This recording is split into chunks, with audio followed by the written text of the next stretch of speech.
Venice, a city unlike any other on earth.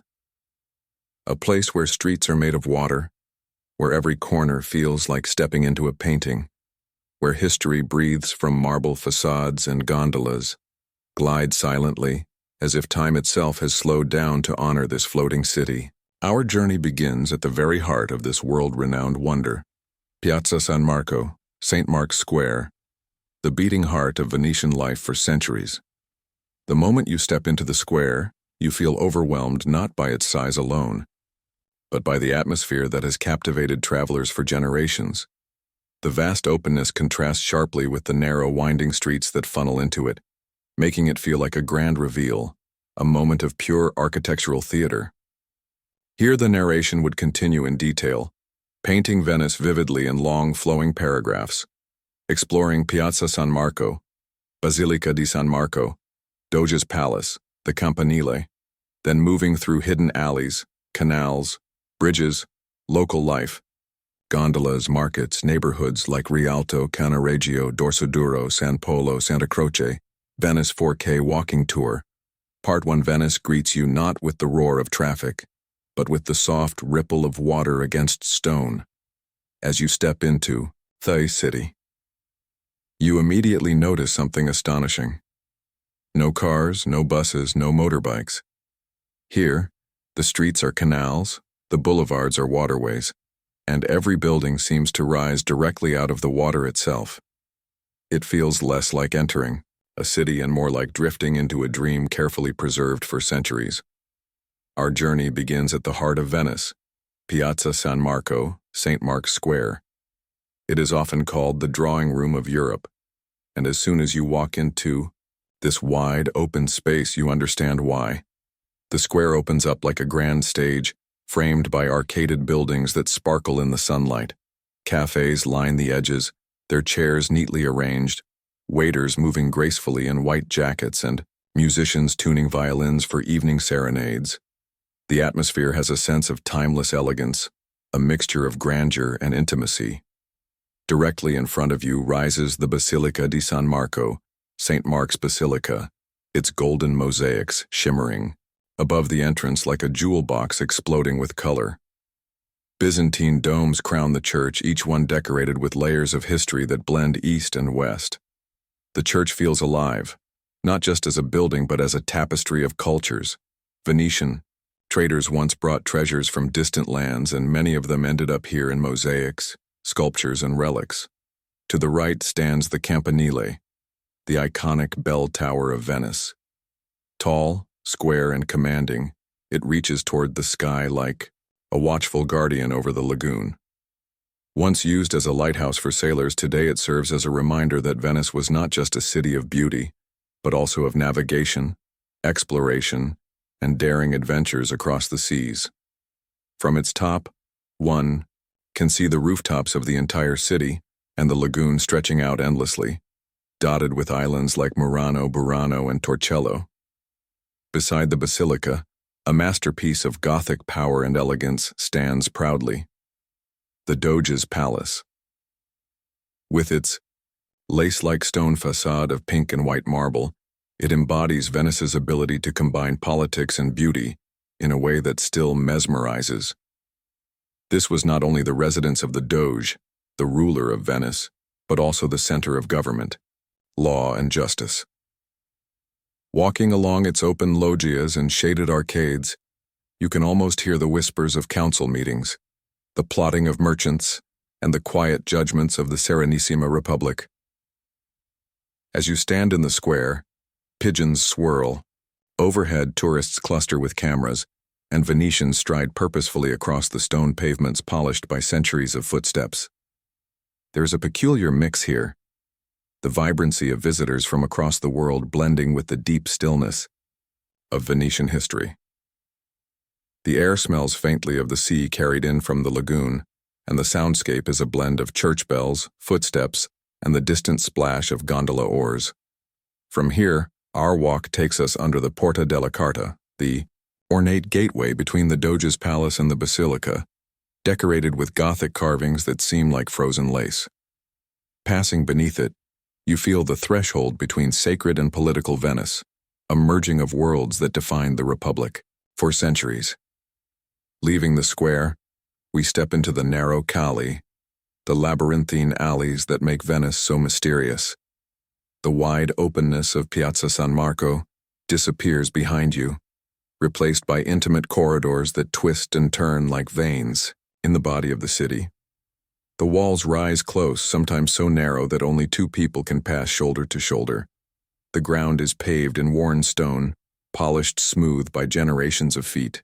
The air cools slightly here, shaded by overhanging windows and crisscrossing laundry lines strung between buildings. Each turn reveals a new surprise. A tiny square with a well in the center, a bridge arched over a canal with reflections dancing on its underside, a small church tucked quietly between residential homes. Venice is a city of constant discovery. You don't just walk through it. You wander, you drift, you get lost. And in that act of getting lost, you find its true heart. As we cross our first bridge, the view opens, suddenly to a canal. Gondolas glide silently below, their black hulls gleaming in the sun. Gondoliers in striped shirts standing tall with long oars that dip gently into the water. The canals are like mirrors, reflecting the pastel facades of houses, soft pink, ochre, pale blue, cream, colors faded beautifully by sun and salt air. The surface ripples with movement, blurring the buildings into impressionistic paintings. Continuing forward, the soundscape shifts. You hear the echo of footsteps on stone bridges, the laughter of children playing near the water, and the call of gondoliers offering rides in musical Italian voices. Small shops spill onto the alleys, their windows filled with Venetian masks, Murano glass shimmering like frozen jewels, and hand-bound books with marbled covers. Each item feels not mass-produced but crafted with a care that matches the slow rhythm of Venice itself. Soon we arrive at the Rialto district, the mercantile heart of Old Venice. The Rialto Bridge rises in front of us, one of the most iconic structures in the city.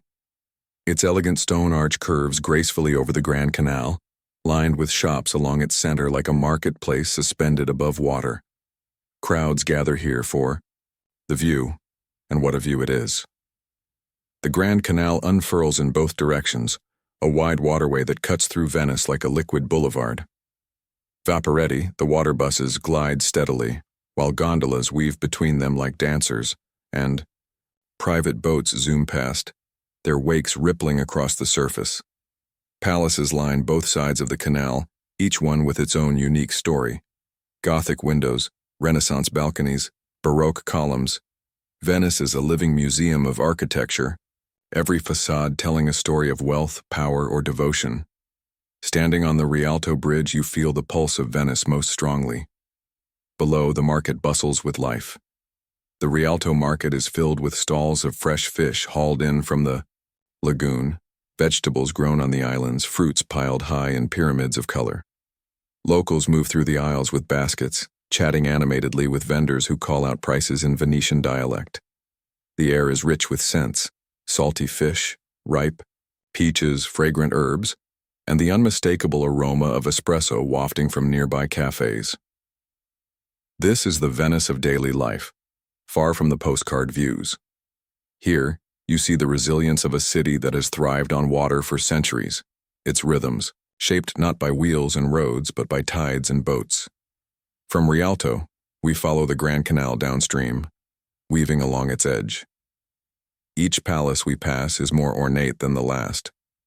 Some are crumbling gracefully, their plaster peeling to reveal old brickwork beneath, while others remain polished and proud, their marble facades gleaming in the sun. You can imagine the gondolas of noble families docking directly at these entrances centuries ago, the water lapping against the steps as guests in elaborate masks and costumes entered for masquerade balls. As the sun climbs higher, light bounces off the water, casting shimmering patterns onto ceilings and walls of buildings. The city feels alive with reflections, every surface, in dialogue with the canal. The longer you walk, the more you realize that Venice is not just built on water, it is inseparable from it. The lagoon is not an obstacle, It is the essence of Venice itself. Venice 4K Walking Tour, Part 1, Section BAs. We continue our walk along the Grand Canal. The scenery unfolds like a never-ending gallery of elegance and faded grandeur. The canal curves gently, revealing new angles and perspectives at every step. Each palace tells a tale of Venice's golden age, when the city controlled trade routes that stretched from the east to the west, when spices, silks, and precious stones arrived in its markets, when art and architecture flourished under the wealth of merchant princes. The Ca d'Oro, the House of Gold, comes into view. Once gilded with gold leaf and vibrant colors, it was a shining jewel on the Grand Canal. Even today, with its facade worn and softened by centuries, it still radiates majesty. Its Gothic arches and delicate tracery give the impression of lace carved from stone. You pause here, gazing at its beauty, imagining the glitter it once cast across the water when sunlight struck its golden surfaces. Further along rises the Ca Rezzonico, a Baroque palace now turned museum. Its grand entrance faces the water as all Venetian palaces do, for in Venice the canal is the true front door. Inside, ballrooms once hosted extravagant feasts and dances, chandeliers flickering with candlelight reflected in mirrors, music filling the night while gondolas brought guests in masks and silk costumes. The past feels very close here, as though the echoes of laughter and music still linger within its marble halls. Walking on, we leave the main canal briefly and slip into a side alley that leads us deeper into Venice's quieter neighborhoods. The crowds thin, and suddenly, the city reveals a more intimate side. Laundry flutters overhead, strung between windows across narrow alleys. A cat stretches lazily on a doorstep. Wooden shutters creak softly in the breeze. Here, Venice feels lived in, not staged for tourists. The smell of cooking drifts through an open window. Garlic sizzling in olive oil, perhaps a sauce simmering slowly on a stove. Turning a corner, we emerge into a campo, a small square, one of many scattered throughout the city. This one has a simple stone well at its center, once the source of fresh water for the neighborhood. Children play around it, their laughter echoing off the walls, while older Venetians sit on benches, chatting in dialect, hands gesturing animatedly. These squares are the living rooms of the city, spaces where the tight fabric of Venice's alleys opens into breathing space.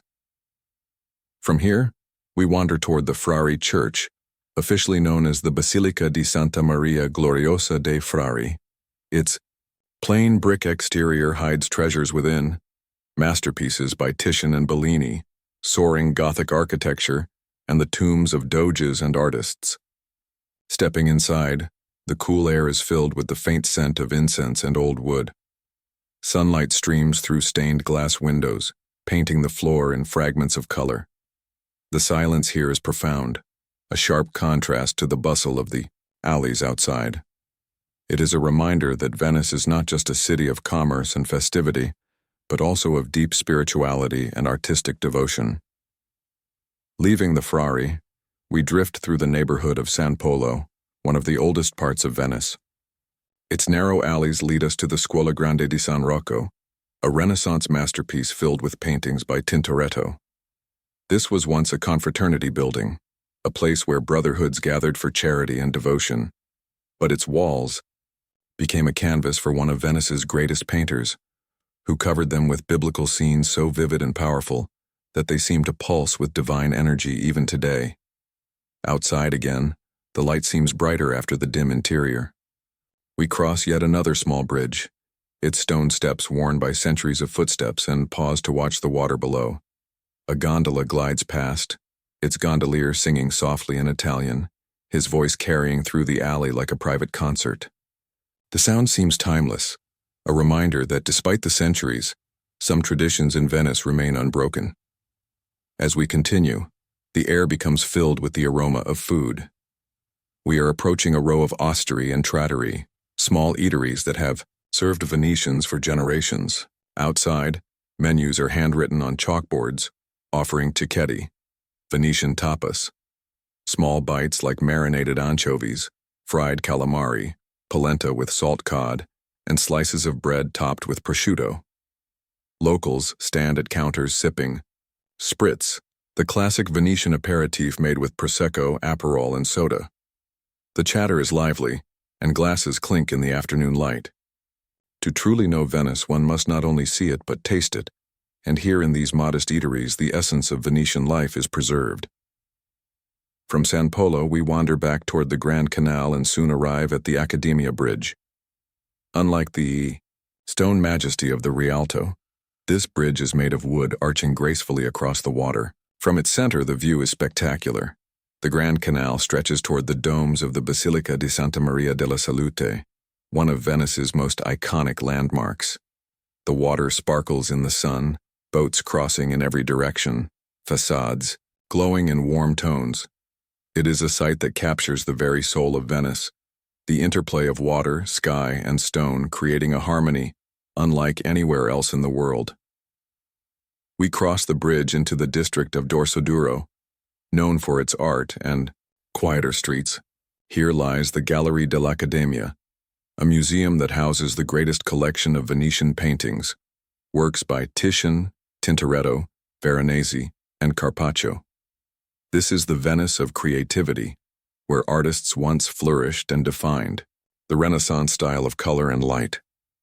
Outside the museum, the streets are peaceful, with fewer crowds and more students and locals.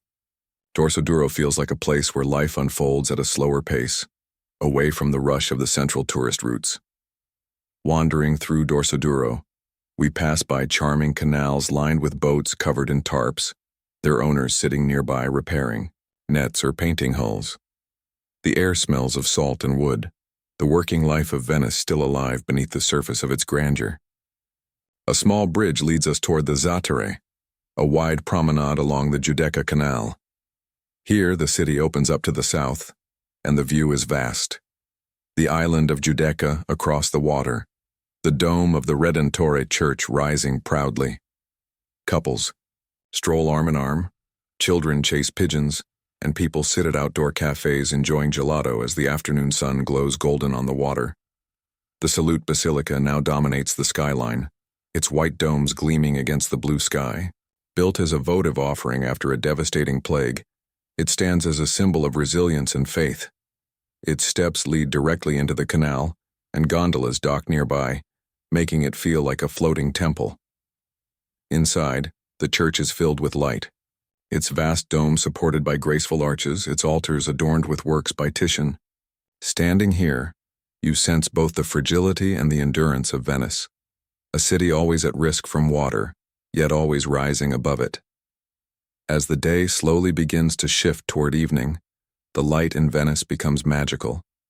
The sun sinks lower, casting long shadows across the alleys and gilding the facades with warm amber tones. The water reflects the sky's changing colors, turning from blue to orange to deep purple. Gondolas, vaporetti, and boats continue their dance across the canals, but everything feels calmer, softer. The city, which seemed alive with movement and chatter at midday, now seems to exhale, preparing for the night ahead. Evening in Venice begins not with a rush, but with a soft transformation. The day's brightness yields to golden light that touches every surface, painting the city with an almost surreal glow. It feels as though Venice was built for this moment, for the time of day when shadows lengthen and water becomes a liquid mirror of the fading sky. We continue our walk deeper into Dorsoduro, where the quiet canals seem to shimmer with a kind of intimacy. Here, life feels more local. Students from the nearby universities gather at small bars, laughing over glasses of wine, their conversations filling the air with youthful energy. Elderly Venetians stroll slowly, pausing to greet neighbors with warmth and familiarity. This is a Venice less seen by tourists, yet one of its truest faces, a city still alive with community and connection. Our path leads us toward the Scherzo di San Trovaso, one of the last traditional gondola workshops in Venice. It sits at the edge of a canal, a rustic wooden boatyard that feels almost alpine in design. Here, craftsmen continue the centuries-old tradition of building and repairing gondolas entirely by hand. You can see tools laid out on workbenches, hear the tapping of hammers, and smell the rich aroma of fresh wood and tar. Each gondola is crafted with extraordinary care, using multiple types of wood, each chosen for its specific strength and flexibility. Watching the boat builders at work, you realize that the gondola is not just a vessel but a piece of Venetian identity, carrying centuries of craftsmanship in its elegant curve. Moving onward, we approach the Church of San Trovaso, modest on the outside but peaceful within. Like so many Venetian churches, it hides art and devotion behind simple facades. The charm of Venice lies partly in these contrasts, the understated blending with the extraordinary. Every turn, every doorway, every shadow seems to whisper that the city is deeper and richer than any guidebook could capture. Crossing another bridge, we arrive back at the wide promenade of the Zattere. By now the light is soft and pink, the water of the Giudecca Canal catching the last fire of the sunset. People gather at gelaterias, savoring scoops of pistachio, stracciatella, and lemon, while couples sit at the edge of the quay with their legs dangling above the water. The mood here is relaxed, as though the entire neighborhood is exhaling at the end of the day. From across the water, bells ring from the Church of the Redentor, their sound carrying clearly through the evening air.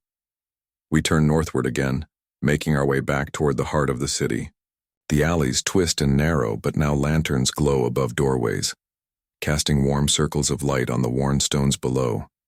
Shadows stretch long, and windows flicker with the golden glow of lamps inside. The city feels transformed at nightfall, not diminished but deepened, more mysterious, more intimate. Our route brings us to the Campo Santa Margherita, one of Venice's liveliest squares.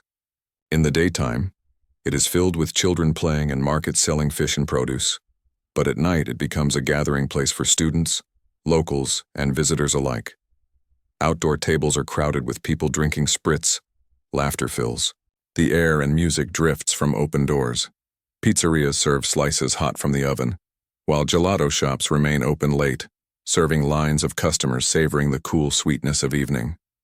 The atmosphere is vibrant yet welcoming, a reminder that Venice is not only a city of history and art, but also of living culture and joy. From here, we follow winding alleys eastward, making our way toward the Bridge of Sighs, one of the most famous in Venice. The alleys grow quieter as we approach, the sound of footsteps echoing in the night. Suddenly, the bridge appears, an enclosed arch of white limestone connecting the Doge's palace to the old prison. Legend says prisoners would sigh as they crossed it, glimpsing their last view of Venice before being locked away. At night, the bridge takes on an almost haunting beauty, illuminated softly against the dark sky, its reflection trembling in the canal below. Standing here, you can sense the duality of Venice. Beauty intertwined with melancholy, grandeur paired with fragility. It is a city built on contradictions, and that is part of its magic. We step back into the open expanse of Piazza San Marco, now transformed by nightfall. During the day, it is bustling and bright, but at night, it feels like a grand ballroom beneath the stars. The facades of the Procurati glow warmly, their arches lit softly. The basilica gleams with golden mosaics, catching even the faintest moonlight. In the square's center, orchestras perform outside the cafes, their music floating through the night. People sit at tables sipping wine, their conversations mingling with the strains of violins and pianos. The atmosphere is enchanting, like stepping into a scene from another era, where time flows more gently and every moment feels suspended in beauty. The Campanile, tall and silent, looms against the starlit sky. You imagine the centuries it has witnessed. Celebrations, floods, masked balls, even its collapse in 1902 and the faithful reconstruction that followed. Around you, the square fills with a hum of voices, the clinking of glasses, the rustle of pigeons settling for the night. It feels alive yet timeless, as though generations overlap here in one continuous evening. Leaving the square again, we turn toward the Riva degli Schiavoni, the wide waterfront promenade along the lagoon. At night, this area comes alive with reflections of lamps shimmering across the water. Gondolas sway gently at their moorings, their iron prows gleaming. Across the lagoon, the domes of San Giorgio Maggiore rise, lit softly against the darkness. The scene feels almost theatrical, Venice presenting itself as a stage where the city and water perform in harmony. As we walk along the Riva, we pass rows of souvenir stands now closing for the night, their trinkets packed away as the day's business winds down. Yet the air remains lively. Restaurants spill onto the promenade, their terraces filled with diners enjoying seafood pastas, grilled fish, and glasses of white wine chilled by the sea breeze. The smell of garlic, lemon, and herbs drifts into the air, mingling with the salt of the lagoon. Waiters move gracefully between tables, balancing trays of plates and bottles, while street performers play guitars, their music echoing over the water. The night in Venice is both quiet and alive. Quiet in the alleys where footsteps echo in solitude, alive in the squares and promenades where people gather. This balance defines the city. It is never fully asleep, nor ever truly restless. It flows, like the water beneath it, in rhythms both eternal and fleeting. And so our evening walk continues deeper into the labyrinth once more, lanterns guiding the way through twisting paths. Venice at night is not a place to hurry through. It invites you to slow down, to listen, to notice the small details, the reflection of a window glowing in a canal, the soft laughter from a balcony, the way a gondolier's striped shirt catches the lamplight. Every corner feels like a story unfolding, every step like a passage into another layer of the city's endless mystery. The night deepens, and Venice reveals a quieter, almost secretive side. Away from the main promenades, the city belongs once, more to the echo of your footsteps, the ripple of water against stone, and the occasional flutter of wings as pigeons and seabirds settle into silence. Here in the back alleys, lanterns cast small halos of amber light, leaving much of the path in shadow. The effect is both enchanting and mysterious, as though you are walking through a city that exists halfway between dream and memory. Our path takes us north toward the Castello district, the largest and one of the most authentic neighborhoods in Venice. Fewer tourists wander here at night, and the atmosphere feels deeply Venetian. Clotheslines stretch across narrow calli, and the smell of home-cooked meals still lingers in the air. Fish stews, baked bread, roasted vegetables seasoned with herbs. This is where many of the city's residents live, away from the grand piazzas and luxury hotels. You sense the rhythm of everyday life. People leaning out of windows to call to neighbors, families gathering around tables inside, dogs padding quietly along the alleys. As we continue, we arrive at the Arsenale, the historic shipyard of Venice. By day, its massive gates and lion statues stand proudly, reminding visitors of the maritime empire that once ruled the seas. At night, the vast brick walls loom even larger, their reflections stretching across the still canals. This was once the industrial heart of the Republic, where ships were built at astonishing speed, fueling Venetian dominance of trade and warfare. Now it is quieter, but its presence is powerful, a reminder that behind Venice's beauty lay immense power and ambition. Walking onward, the alleys open into the Campo della Bragora, a charming square surrounded by houses that glow softly in the lamplight. At its center is a church that has stood since the Middle Ages, dedicated to St. John the Baptist. This square feels far removed from the grandeur of San Marco, modest, intimate, deeply rooted in community. A few locals gather here, sitting on benches, their conversations low and familiar. You feel like an observer stepping briefly into a world unchanged by centuries. From here, we wander back westward, crossing canals via arched stone bridges. Each bridge offers a fleeting view of water shimmering in the moonlight, gondolas moored and rocking gently with the tide. Some boats are covered with tarps. Others sit open with cushions and lanterns waiting for the next day's passengers. The water is alive with reflections, of stars, of street lamps, of passing silhouettes, and the whole city feels suspended between sea and sky. We arrive at the Fondamonte Nuovo, the northern waterfront of Venice. From here, the lagoon stretches, Wide, and in the distance you can see the island scattered like jewels on the water. The faint lights of Murano and Burano shimmer, tiny beacons across the darkness. Boats move silently across the lagoon, their motors low and steady, heading toward the outer islands or back into the heart of the city. The night breeze here is cooler, carrying with it the unmistakable scent of salt and seaweed, mingled with the faint aroma of wood smoke from kitchens. Standing here, you feel Venice's connection to the wider lagoon, a reminder that the city is not alone, but part of a constellation of islands bound together by water. Turning back into the alleys, we make our way toward Cannaregio, another district known for its authenticity. By night, its canals are tranquil, with locals gathered at neighborhood bars and cafes along the Fondamenta della Misericordia.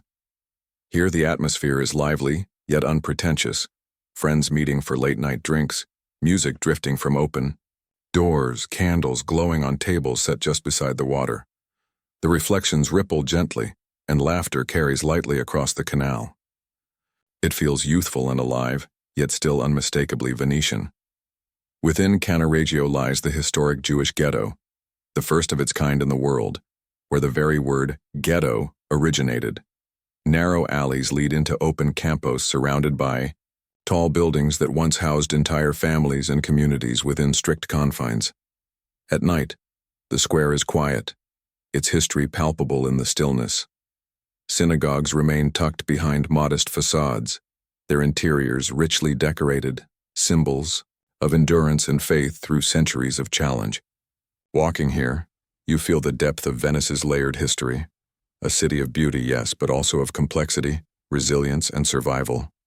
Leaving Cannaregio, we cross back toward the Grand Canal, where the city glows with renewed energy even late into the night. Vaporetto stops are still active, their platforms bobbing gently as boats arrive and depart, their lights casting bright reflections across the water. Couples sit at the edges of the canal, legs dangling above the surface, whispering quietly while the city flows around them. Gondolas tied at the docks sway rhythmically, their striped poles leaning slightly like sentinels watching over the water. The Uai Capessero, another grand Baroque palace, rises nearby, its facade dramatically lit. Inside it houses modern art now, but at night its presence speaks of the opulence and extravagance of past centuries. The palaces along the Grand Canal seem almost to float in the lamplight, their reflections stretching endlessly into the water below. You imagine how, centuries ago, lanterns and torches would have lit gondolas carrying masked revelers from one ball to another, their laughter spilling across the water, their costumes shimmering in candlelight. As midnight approaches, Venice does not fall completely silent, but it does soften. The rush of tourists is gone, leaving the city to those who live here and to those who wander quietly. In the silence, you notice small details more clearly. The creak of a wooden shutter. In the wind, the faint hum of a boat engine in the distance, the dripping of water from a bridge into the canal below. Venice at night rewards those who linger, those who take the time to see it not only as a destination, but as a living, breathing organism shaped by water and time. We pause at the Rialto Bridge, once more, now illuminated in pale white light. The crowds that filled it during the day are gone, leaving only a handful of quiet walkers. From the top of the bridge, the Grand Canal looks almost still, its surface broken only by the occasional wake of a passing boat. The palaces are dark silhouettes, their windows glowing faintly like watchful eyes. The silence here feels profound, almost sacred, as if the city itself is resting, gathering strength for another day.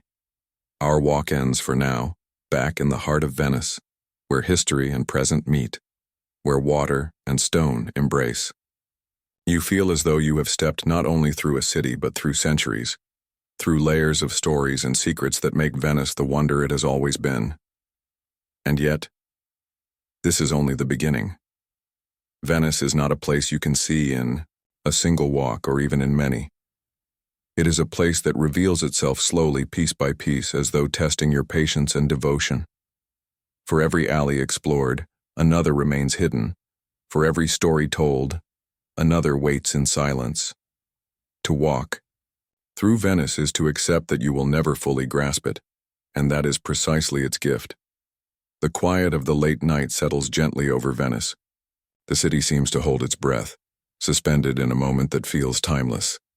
Yet even in this hushed hour, there is life.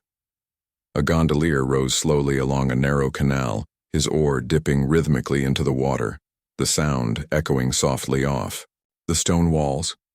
From an open window, the faint melody of a radio drifts into the night, mingling with the whisper of the tide. Venice never fully sleeps. It simply changes its rhythm, like a heartbeat slowing but never stopping. Our walk resumes through the labyrinth of Cannaregio, where lanterns glow like golden pearls strung along darkened alleys.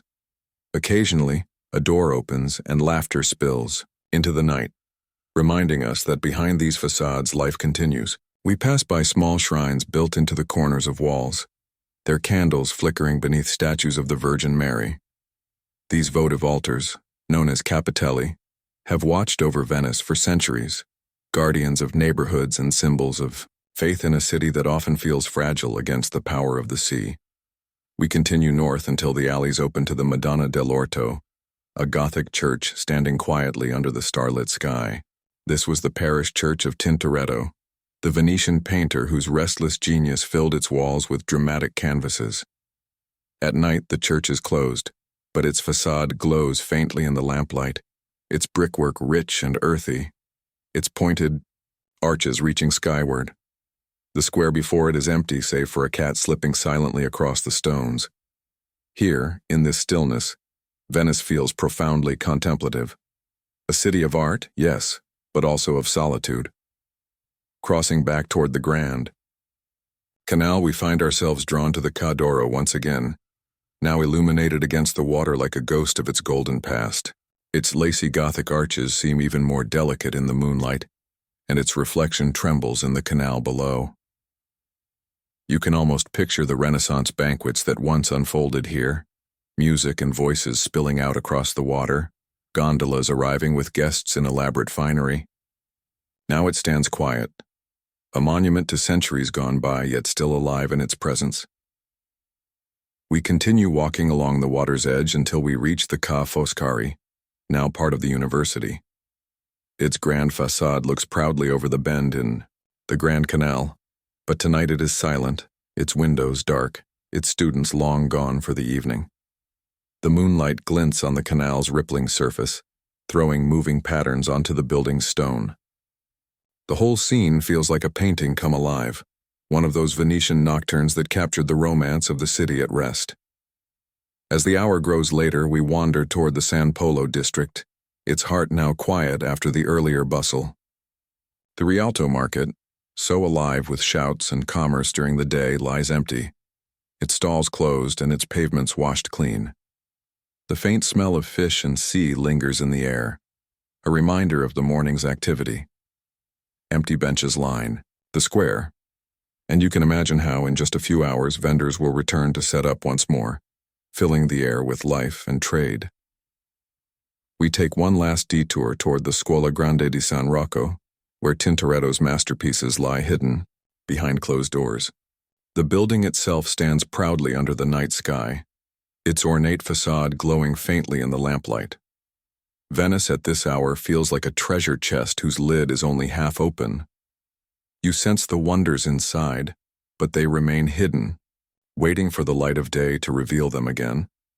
Crossing bridges and winding through alleys, we begin to make our way back to Piazza San Marco, completing a vast circle through the city. Along the way, we pass by small cafes still open for late diners. Their tables are lit by candles, their patrons speaking in hushed voices as though careful not to disturb the night. Glasses of red wine glimmer in the light, plates of seafood linger unfinished, and waiters move quietly between tables with practiced grace. And then, at last, the alleys widen, and we step once more into St. Mark's Square. Now, in the deep of the night, it feels transformed again, almost empty, save for a few couples strolling slowly across its wide stones. The square feels impossibly vast. The basilica glimmers faintly, its golden mosaics catching even the faintest moonlight. The campanile stands tall and silent, its bells resting until morning. The Doge's palace, with its pink and white marble, seems almost otherworldly, a palace of dreams under the starry sky. The orchestras that played earlier in the evening are gone, their chairs neatly stacked, their stages empty. But the silence here is not emptiness, it is presence. You hear the water of the lagoon lapping gently against the stone, the flutter of pigeons' wings as they shift in their sleep, the faint murmur of voices from the waterfront. It feels like Venice itself is speaking, softly, reminding you that, beneath all the grandeur and history, it is still a city of life, fragile yet enduring. You stand in the square, absorbing it all. The journey through Venice has been long, winding through its grand canals and hidden alleys, its bustling markets and silent churches, its golden sunsets and deep midnight silences. Yet you know that what you've seen is only a fragment. Venice is inexhaustible. Every walk reveals something new. Every visit deepens your understanding. Every glance offers another detail missed before. And so, as the night leans into dawn, you realize that Venice cannot be captured fully in words, in images, in tours, or even in memory. It exists as a living paradox, eternal yet fragile, crowded yet solitary, luminous yet shadowed. To walk through Venice is not to conquer it, but to surrender to it, to let it carry you like the tide through its labyrinth of beauty. The new day begins in Venice with a light mist rolling across the lagoon, softening the outlines of domes, towers, and palaces. As the sun begins to rise, its pale golden light shimmers across the waters, turning the canals into flowing ribbons of silver. The city awakens gently, not with the roar of engines or horns, but with the quiet dip of oars, the distant call of a gondolier, and the rustle of shutters being opened. Morning in Venice feels like the rebirth of an old song, familiar yet fresh every time you hear it. We begin our walk once again at Riva degli Schiavoni, the wide promenade along the lagoon. The early hour transforms it into a different world. Where last night crowds strolled and musicians played, now only fishermen and delivery boats move about. The gondolas tied along the wooden docks bob gently, their black hulls gleaming with dew. Vendors push carts to set up stalls, preparing to sell souvenirs and trinkets to the day's visitors. The sound of the water against the stone embankment is constant, grounding, like the pulse of the city itself. Our path leads eastward, past the Hotel Danieli, once a Venetian palace and now one of the city's most famous hotels. Its Gothic arches and ornate balconies remind us that here, history is never far from the surface. You imagine noble families leaning over those balconies centuries ago, watching regattas on the lagoon, or greeting ambassadors arriving by gondola. Today, guests do much the same, though with cameras and suitcases instead of silks and jewels. Continuing further, we find ourselves approaching the Arsenale, the great shipyard that once powered the Venetian Republic's naval dominance. In its prime, this was a marvel of industrial might, producing ships on an almost assembly line scale long before the modern era. Workers, known as arsenalotti, built war galleys here with astonishing speed, securing Venice's place as the ruler of the seas. The massive gates still stand, guarded by marble lions brought from Greece as spoils of war. Walking past them feels like stepping into the city's martial past, when control of the Mediterranean was balanced on the power of this very shipyard. The surrounding district, Castello, is less visited by tourists, and it shows in its quiet authenticity. Clotheslines stretch across narrow alleys, colorful laundry swaying above our heads like banners of daily life.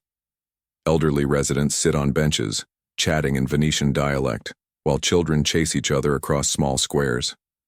This is Venice not as a museum, but as a living city. In the mornings, the smell of fresh bread wafts from small bakeries, mixing with the salty tang of the lagoon air. The alleys twist and turn, often leading to unexpected courtyards where ivy climbs across brick walls and cats nap lazily in the sun. We follow the path toward the Giardini della Biennale, Venice's green lungs.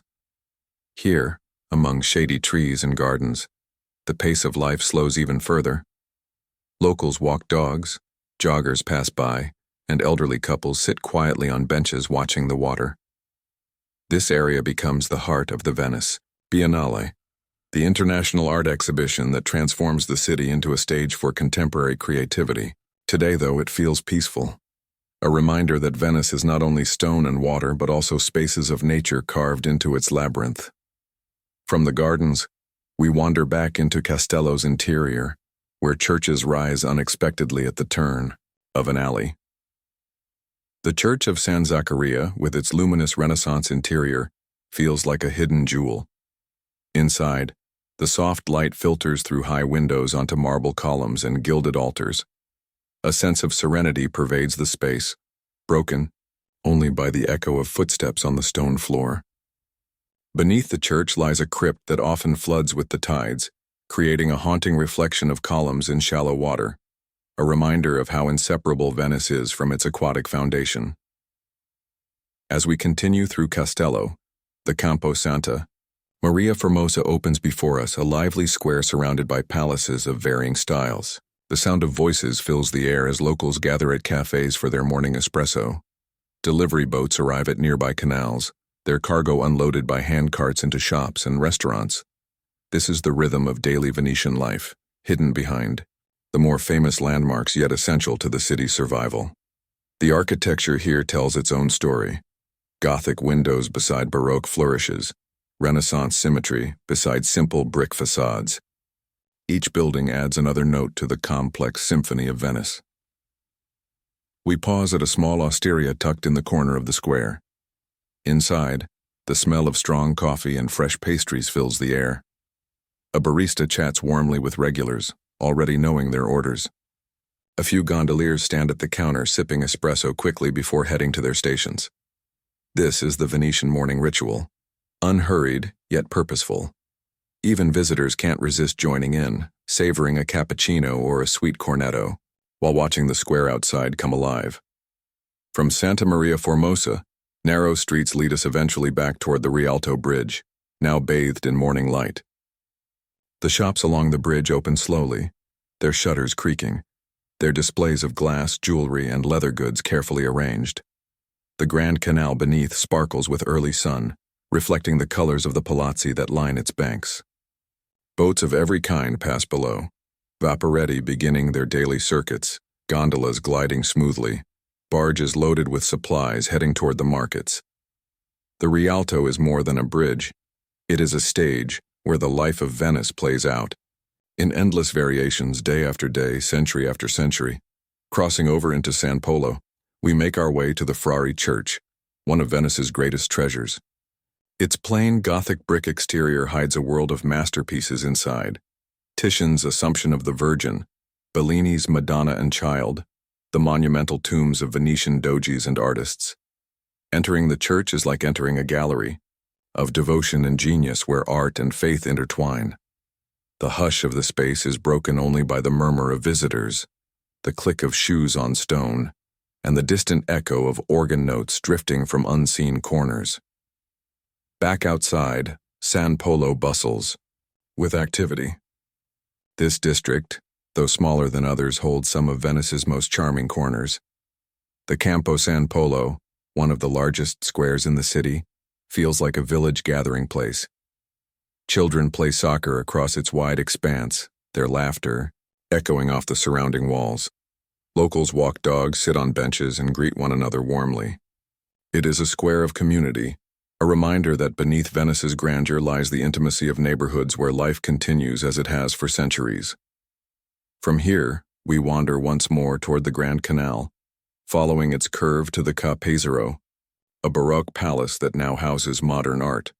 The juxtaposition is striking, a 17th century facade filled with works of the 20th century.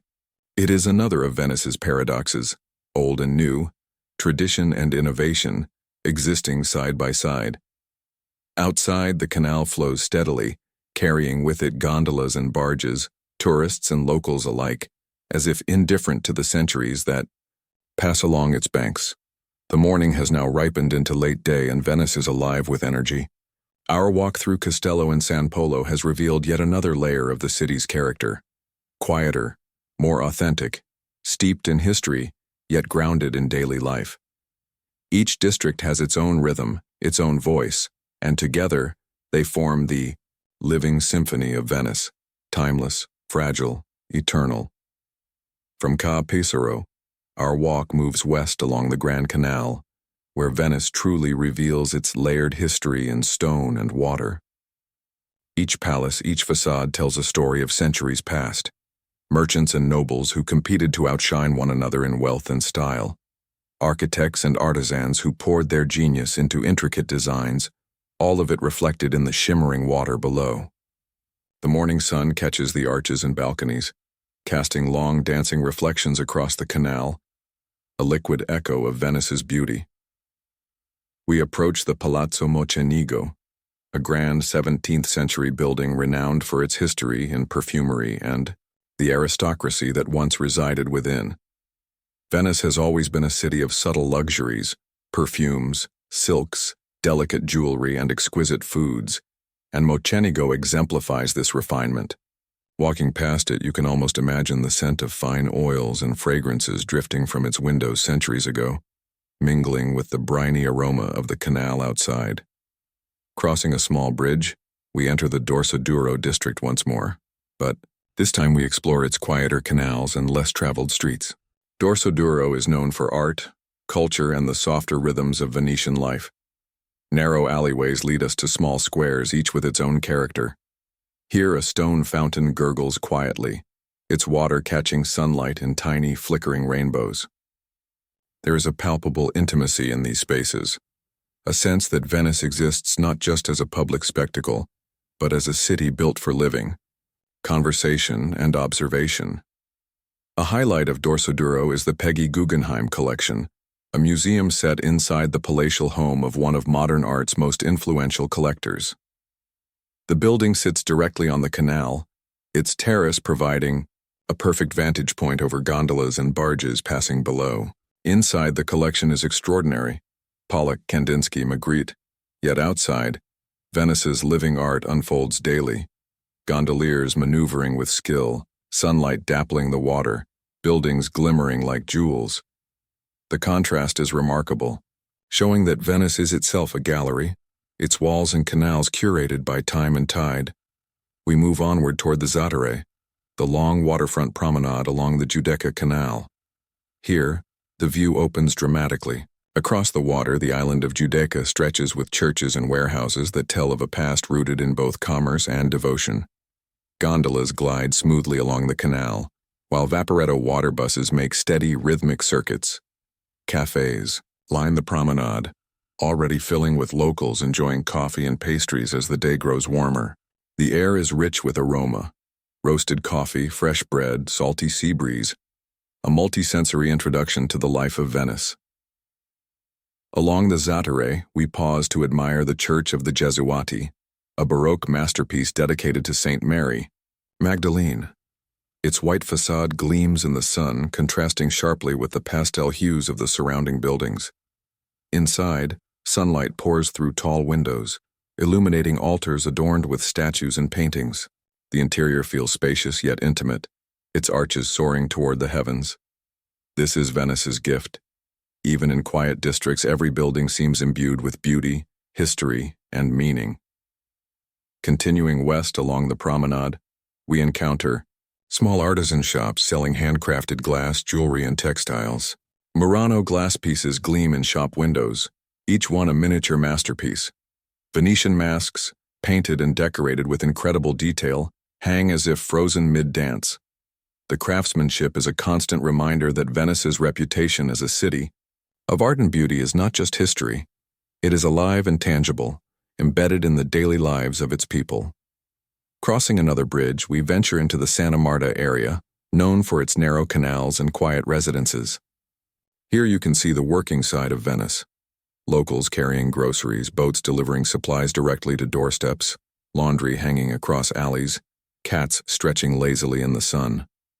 The canals are narrower, lined with older buildings that have weathered the centuries with dignity, their stone walls softened by moss and age. This is Venice as it was lived, day after day, beyond the postcard views and tourist trails. We then move north toward the Cannaregio district, tracing the path along the Fondamenta della Misericordia. This canal-side promenade is lively yet approachable, lined with cafes, small trattorias, and bars where locals gather. During the day, it hums with activity, the clinking of espresso cups, laughter spilling across tables, musicians playing soft tunes. Gondoliers rest along the quay, adjusting ropes and cushions, preparing for the day's passengers. This stretch embodies the balance of Venice, a city that thrives on tourism, yet maintains the heartbeat of daily life. Within Cannaregio lies the historic Jewish ghetto, the first of its kind in the world. Narrow streets lead into small squares, their tall buildings densely packed. Synagogues remain tucked behind modest facades, their interiors surprisingly ornate, reflecting centuries of faith and endurance. Walking here, you can sense the layers of history and memory embedded in every wall, every alley, every quiet corner. It is a living testament to Venice's complexity, beauty intertwined with resilience. As we leave the ghetto, we cross bridges that carry us back to the Grand Canal, where the city opens up once again. Here the activity increases.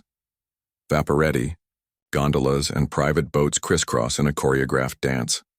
Markets bustle with vendors selling fresh produce and seafood.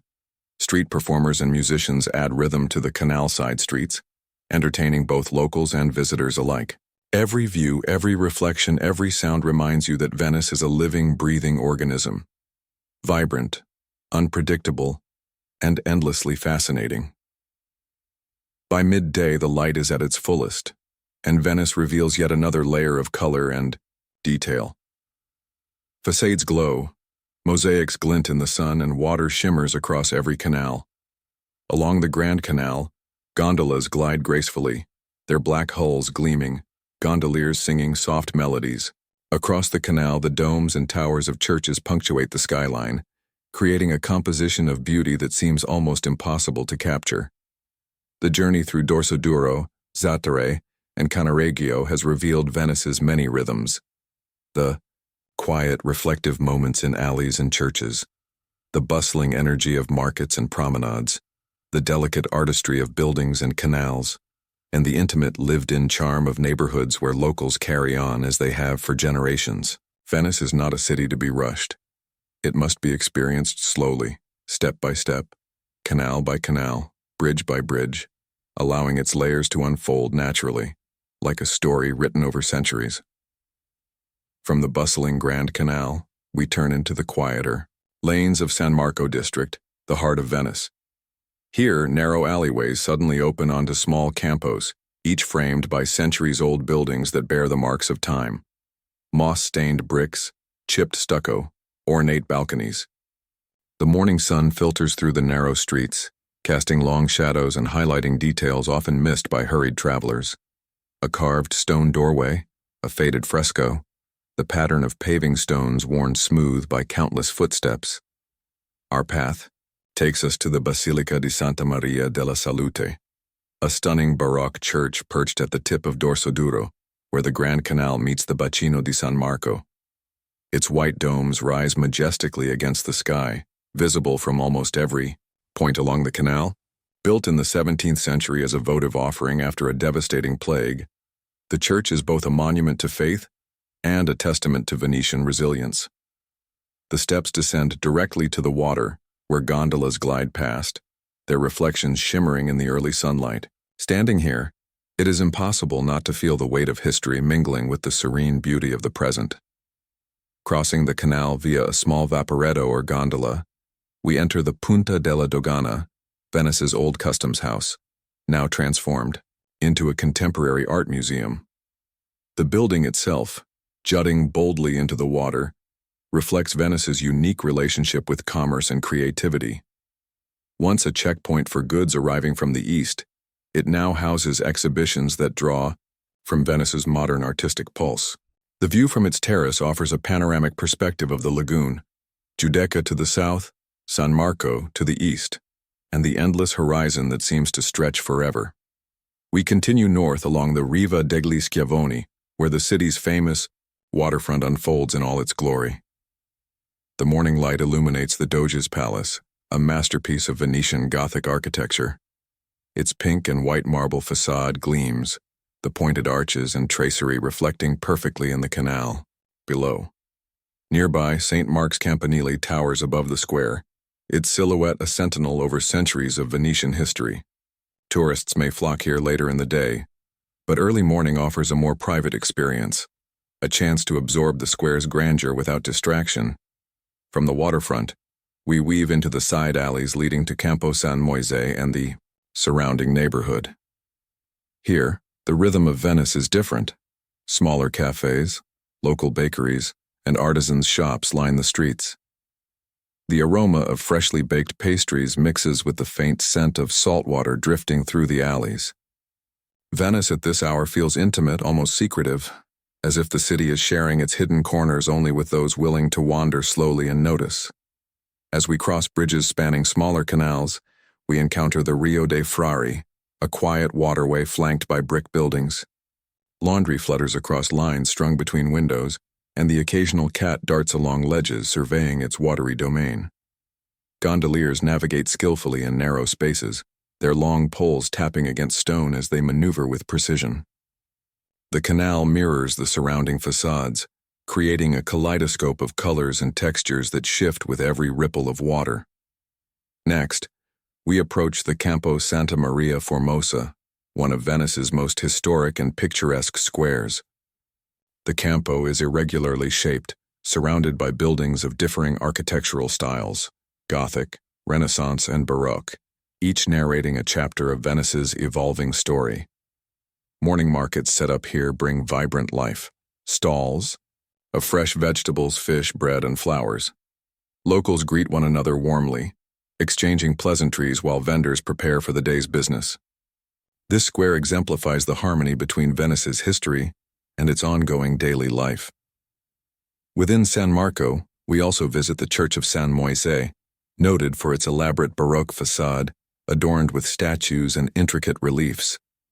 Its grandeur contrasts with the understated elegance of neighboring buildings, a testament to Venice's love for artistry and drama. Passing through the square, we catch glimpses of masked costumes and boutique shops hinting at Venice's enduring fascination with theatricality, the legacy of its centuries-old carnival. From here, our journey takes us back toward Rialto, following the smaller canals that branch from the Grand Canal. The streets are lined with artisanal shops selling Murano glass, hand-painted masks, and delicate jewelry. Shopkeepers display their wares with care, each item a miniature testament to Venice's long tradition of craftsmanship. Pedestrians move slowly, browsing, taking in the sights and smells, the ebb and flow of the canals creating a rhythm that seems uniquely Venetian. As noon approaches, the light strengthens, bringing out the full palette of Venice's colors. The pastel tones of buildings, warm pinks, ochres, pale blues, glow in the sunlight reflected in the water that threads through the city like liquid glass. Gondolas glide past in measured cadence, some carrying tourists, others locals, all part of the city's intricate choreography. The canals act as streets, boulevards, and stages, their surfaces alive with constant movement yet never chaotic, a testament to centuries of adaptation and tradition. We pause at the Scuola Grande di San Rocco, whose interior walls are adorned with Tintoretto's masterpieces. Though the doors remain closed for the morning, the building's exterior, with its ornate stonework and commanding presence, hints at the artistic wealth housed within. Venice's art is omnipresent, not confined to museums but part of the day, city's very bones. Every facade, every canal-side palace, every church contributes to a living gallery where history, devotion, and human creativity intersect. From San Rocco, narrow alleys guide us back to the Campo San Polo, where children play soccer across the wide stone square, and locals walk leisurely, sipping coffee or chatting in shaded corners. The contrast between bustling tourist centers and neighborhood squares like this highlights the dual nature of Venice, a city of spectacle and pageantry, yet also one of intimate, everyday life. It is in these quieter moments that the soul of Venice is most visible. The final stretch of our morning walk brings us along the Rio di San Polo, where narrow bridges arch over the calm water and private residences line the banks. Laundry swings gently overhead, flowers spill from window boxes, and the subtle creak of gondolas moving through the canal provides a rhythmic soundtrack. The reflections in the water are hypnotic, a flutter of colors, shapes, and light, changing, with every gentle ripple, reminding us that Venice is a city in motion, yet always suspended in beauty. Leaving the narrow canals of San Polo behind, we move southward into Santa Croce, a quieter district of Venice where the pace of life slows, noticeably. Here the streets are less crowded and the true rhythm of Venetian living emerges. Residents carry out daily routines with a calm precision, boats delivering supplies to doorsteps, neighbors chatting across canals, and the occasional dog padding quietly along stone sidewalks. Venice in these streets feels more intimate, more immediate, like a city lived rather than simply observed. We stroll along the Fondamenta Santa Lucia, passing small cafes preparing for the morning rush. The aroma of fresh coffee mingles with the briny scent of the canal. Wooden docks creak under the weight of supplies being unloaded from boats. Gondoliers adjust cushions and ropes for the day's passengers, readying their vessels for the continuous ballet that is Venetian transport. This is a side of the city rarely seen by tourists, a city where water is not just scenic but functional, integral to daily life.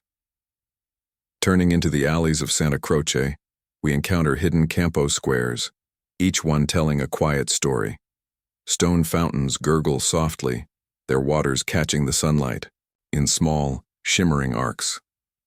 Ivy climbs across old brick walls, blending nature with the man-made, while small religious shrines mark the intersections of streets and canals. These details, often overlooked, reveal the depth of Venice's layered history. Every corner seems curated over centuries, a testament to the care and pride of its inhabitants. Our path leads toward the Church of San Giacomo dell'Orio, a striking structure with a simple facade yet rich interior. Inside you find altars, adorned with artwork from Venetian masters, quiet spaces for reflection, and sunbeams that pierce through high windows, illuminating dust motes floating lazily in the air. The church exemplifies Venice's balance, the everyday blending seamlessly with the extraordinary, the mundane with the magnificent. Crossing a small bridge, we arrive at the Campo San Simeon Grande, where market activity begins to pulse. Vendors set up fresh fruits, vegetables, seafood, and flowers. Locals haggle and greet each other warmly, exchanging news and pleasantries. The rhythm here is distinctly Venetian, measured, calm, and intimate. Unlike the bustling tourist squares, this Campo thrives on community, and wandering through it feels like stepping back in time to a city that has endured through centuries of change yet maintained its core identity. Continuing eastward, we approach the Fondamenta degli Ormesini, a peaceful canal lined with residences, small cafes, and artisan shops. The water is calm, reflecting the pastel facades and wooden shutters in almost perfect symmetry. Gondolas glide silently, their movement mirrored in the glassy surface. Alongside the canal, flower boxes spill color onto the stone walkways, softening the urban landscape with natural beauty. Here the city's daily life is visible but understated, a quiet ballet of movement and stillness intertwined. From Santa Croce, we cross into San Marco once again, this time through alleys less traveled by tourists. The city feels more intimate in the morning before the crowds descend. Narrow bridges arch over canals and the sounds of water provide a gentle soundtrack to our exploration. Windows open to reveal glimpses of life within, families preparing meals, neighbors conversing, cats stretching in the sun. Venice at this hour is alive in its subtlety, a city of details waiting to be noticed by those who move slowly enough to see them. We pass the Palazzo Grassi, a neoclassical palace on the Grand Canal, now home to contemporary art exhibitions. Its pale facade gleams in the sun, reflecting in the water below. Gondolas drift past, their elegant movements contrasting with the palace's imposing structure. Venice's relationship with art is omnipresent. From palaces to churches, canals to corners, the city is itself a gallery of centuries of human creativity. Continuing along the Grand Canal, we encounter Campo San Stai, a square that combines history, commerce, and daily life. Cafes spill out onto the stone, serving locals and visitors alike. Boats arrive and depart along the canal, carrying goods, passengers, and supplies. The rhythm here is energetic yet measured, a testament to the centuries-old logistics of a city that thrives on water rather than roads. Our route leads to the Santa Maria dei Miracoli, a marble-clad Renaissance church that seems almost too delicate to exist along a canal. Its exterior gleams with pink and white marble, intricate carvings, and detailed friezes. Even from a distance, the church appears almost jewel-like, a small treasure hidden within Venice's labyrinth. As we pause to observe, the reflection in the canal transforms the facade into a living painting, flickering with the motion of water. Next, we traverse the Rio della Misericordia, a quiet canal lined with homes, small shops, and cafes. The movement of water here is gentle, a soft undulation that mirrors the slower pace of life along its banks. Gondoliers navigate skillfully in these narrow channels, often pausing to let smaller boats pass, demonstrating centuries of learned harmony with the waterways. Venice's unique relationship with its canals, both beautiful and functional, becomes evident in these quieter corners. By late morning, the city has fully awakened. Cafes hum with conversation, markets bustle, and the waterways carry constant movement. Yet even amid this activity, Venice retains its elegance and charm. The interplay of light on water, the reflections of pastel facades, and the cadence of daily life create a rhythm unlike any other city in the world. Here, every alley, every canal, every square tells a story, layer upon layer, waiting to be discovered by the patient observer. From the quiet canals of Santa Croce and San Marco, we now return to the heart of the Grand Canal, where Venice's energy is at its fullest. Here, the rhythm of the city unfolds in layers. Gondolas glide alongside vaporetti, merchants unload goods from boats, and the facades of palaces shimmer in the midday sun.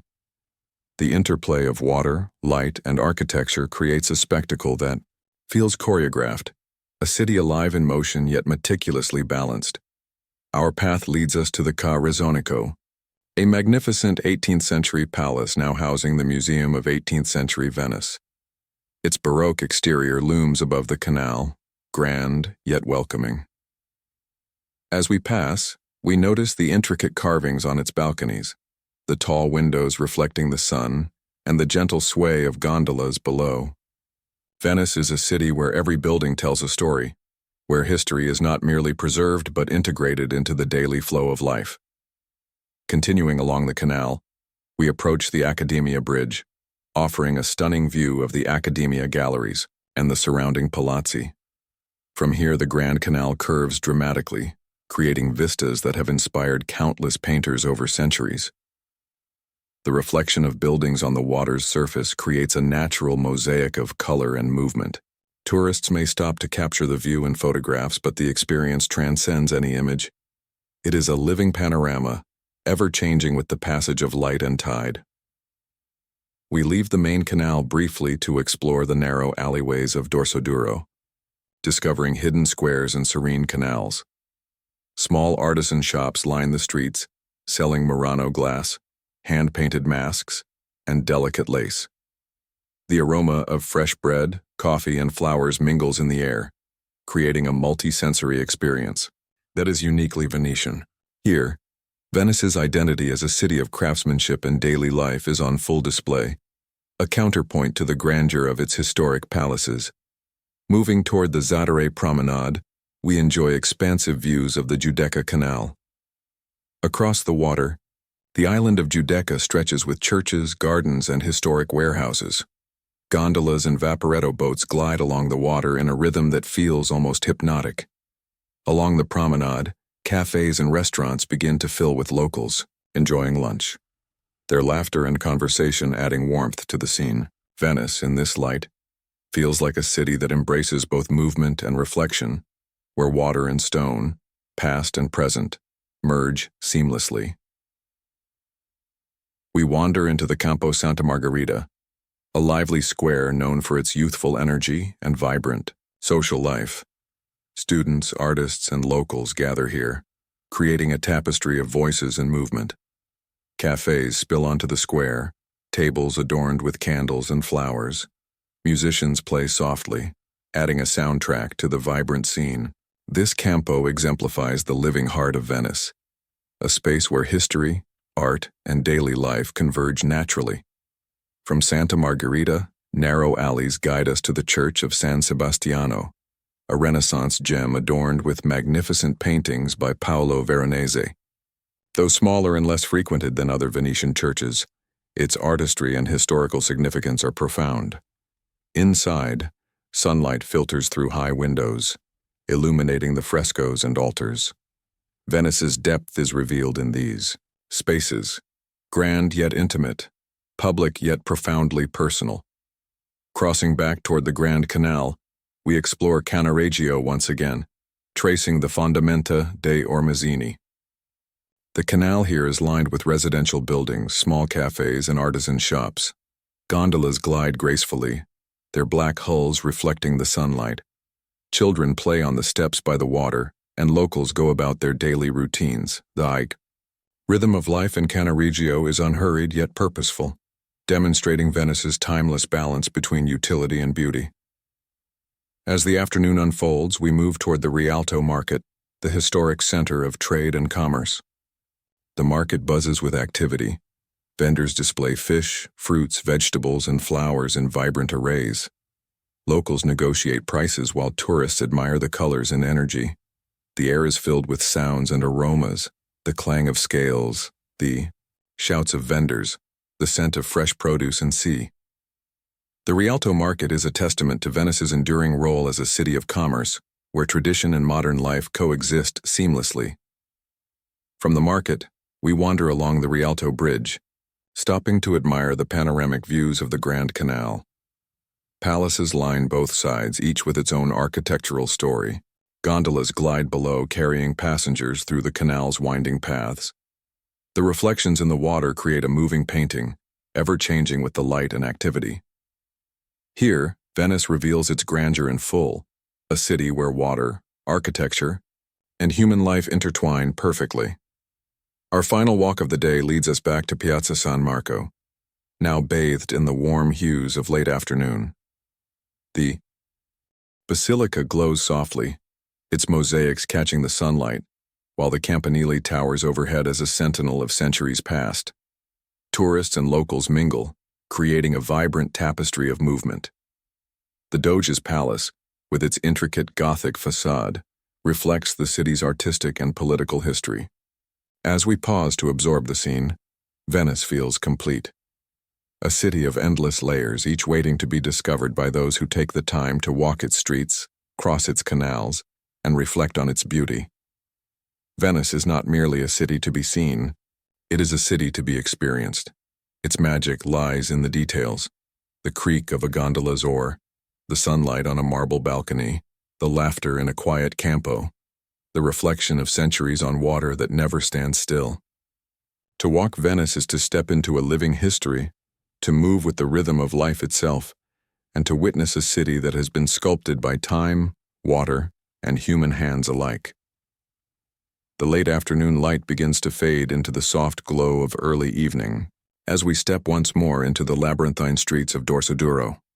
The district has a relaxed, contemplative atmosphere at this hour. Shadows lengthen across narrow alleys and stone bridges, while the warm glow of lamps flickers through windows. Small boats glide silently along hidden canals, and the gentle lapping of water provides a soothing soundtrack to our exploration. Venice is a city that reveals new layers at every hour. The charm of Dorsoduro in this light is quiet, intimate, and profoundly beautiful. We wander along the Fondamenta delle Zattere, the long promenade that stretches along the Giudecca Canal. Cafes here are beginning to prepare for the evening crowd, lighting candles on their tables and adjusting chairs to catch the last rays of the sun. Across the water, the island of Giudecca glows softly in the fading light. Its churches and warehouses create a skyline of muted colors, reflected in the shimmering surface of the canal. Gondolas glide past, their movements mirrored perfectly in the calm waters, creating fleeting, elegant patterns. Moving northward, we enter Campo Santa Margherita, where the energy of the day begins to shift. Students from nearby universities gather on benches, chatting, laughing, and studying. Musicians begin to play on street corners, their melodies drifting through the alleys. The square has an almost festive feel, a blend of youth, creativity, and the timeless presence of centuries-old architecture. Cafes fill gradually, serving aperitifs and evening snacks, their aromas mingling with the soft evening air. Our path leads us toward the Church of San Barnaba, a small yet striking structure in the sestiere of Dorsoduro. Its facade, modest, compared to the grand palaces of the Grand Canal, nonetheless conveys elegance and harmony. Inside, frescoes and altars catch the remaining light, highlighting the exquisite craftsmanship typical of Venetian ecclesiastical architecture. Venice is a city where even smaller, lesser-known churches hold treasures that reward those willing to look beyond the obvious.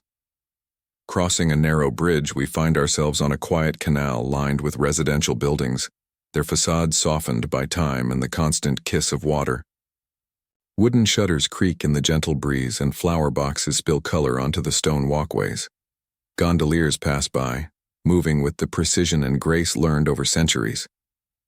Venice's charm is amplified in these hidden corners, where the city seems untouched by time and untouched by the crowds that swarm the main squares and canals. Next, we approach Ca' Foscari, a grand Renaissance palace turned university. Its facade gleams under the soft evening light, the tall windows reflecting both the sky and the rippling water. Students linger on the steps, some studying, some simply enjoying the view of the Grand Canal. The palace embodies Venice's dual identity, a city rooted in history yet continuously alive with learning, growth, and human presence. From this vantage point, one can see the interplay between the old and the new, a city forever balancing tradition and modern life. We continue along the Rio di San Trovaso, a quiet canal that reveals yet another layer of Dorsoduro. Here, small artisan shops and bakeries line the water, offering glimpses of Venice's daily life. Residents carry groceries, children play along the edges, and cats lounge lazily in patches of sunlight. The canal reflects the buildings above, creating a perfect symmetry that is interrupted only by the gentle ripple of passing boats. In Venice, even the most ordinary moments become imbued with poetry through the interaction of water, light, and architecture. Crossing another bridge, we enter the Campo dei Gesuati, a small square that feels both private and expansive. The Church of the Gesuati dominates one side, its white marble facade gleaming in the soft evening light. Inside, the art of Tintoretto and other masters fills the space with drama and beauty. Outside, the square is a gathering place for locals, children playing, couples strolling, and cafe patrons enjoying the calm before the evening rush. Venice's charm lies in these contrasts, the grand and the intimate, the historical and the lived-in, seamlessly intertwined. From the square, we follow the Fondamenta dei Ormezzini toward the Accademia Bridge, enjoying a panoramic view of the Grand Canal. The sun sets slowly, casting golden hues across the water and highlighting the architectural richness of the palaces that line the canal. Gondolas glide in the remaining light, their silhouettes creating elegant contrasts against the shimmering reflections. The city is both alive and serene, a living painting that shifts and changes with the fading day. Finally, we reach the Punta della Dogana, where the Grand Canal meets the Giudecca Canal. The Contemporary Art Museum stands proudly at the tip, a modern counterpoint to the historic palaces surrounding it. From here, Venice spreads out in a breathtaking panorama, domes, spires, bridges, and waterways stretching to the horizon. The interplay of light, water, and architecture creates a symphony of color, reflection, and movement. To stand here at Indi, sunset is to witness Venice at its most magical, a city suspended between history and present, reality and dream. As the sun dips lower, Venice takes on a softer, more intimate character. We leave the Grand Canal's bustling vistas behind, and meander into the quieter lanes of San Polo, a district known for its historic charm and lively local life. Narrow alleys twist and turn, often leading to small, unexpected squares where the rhythm of the city slows.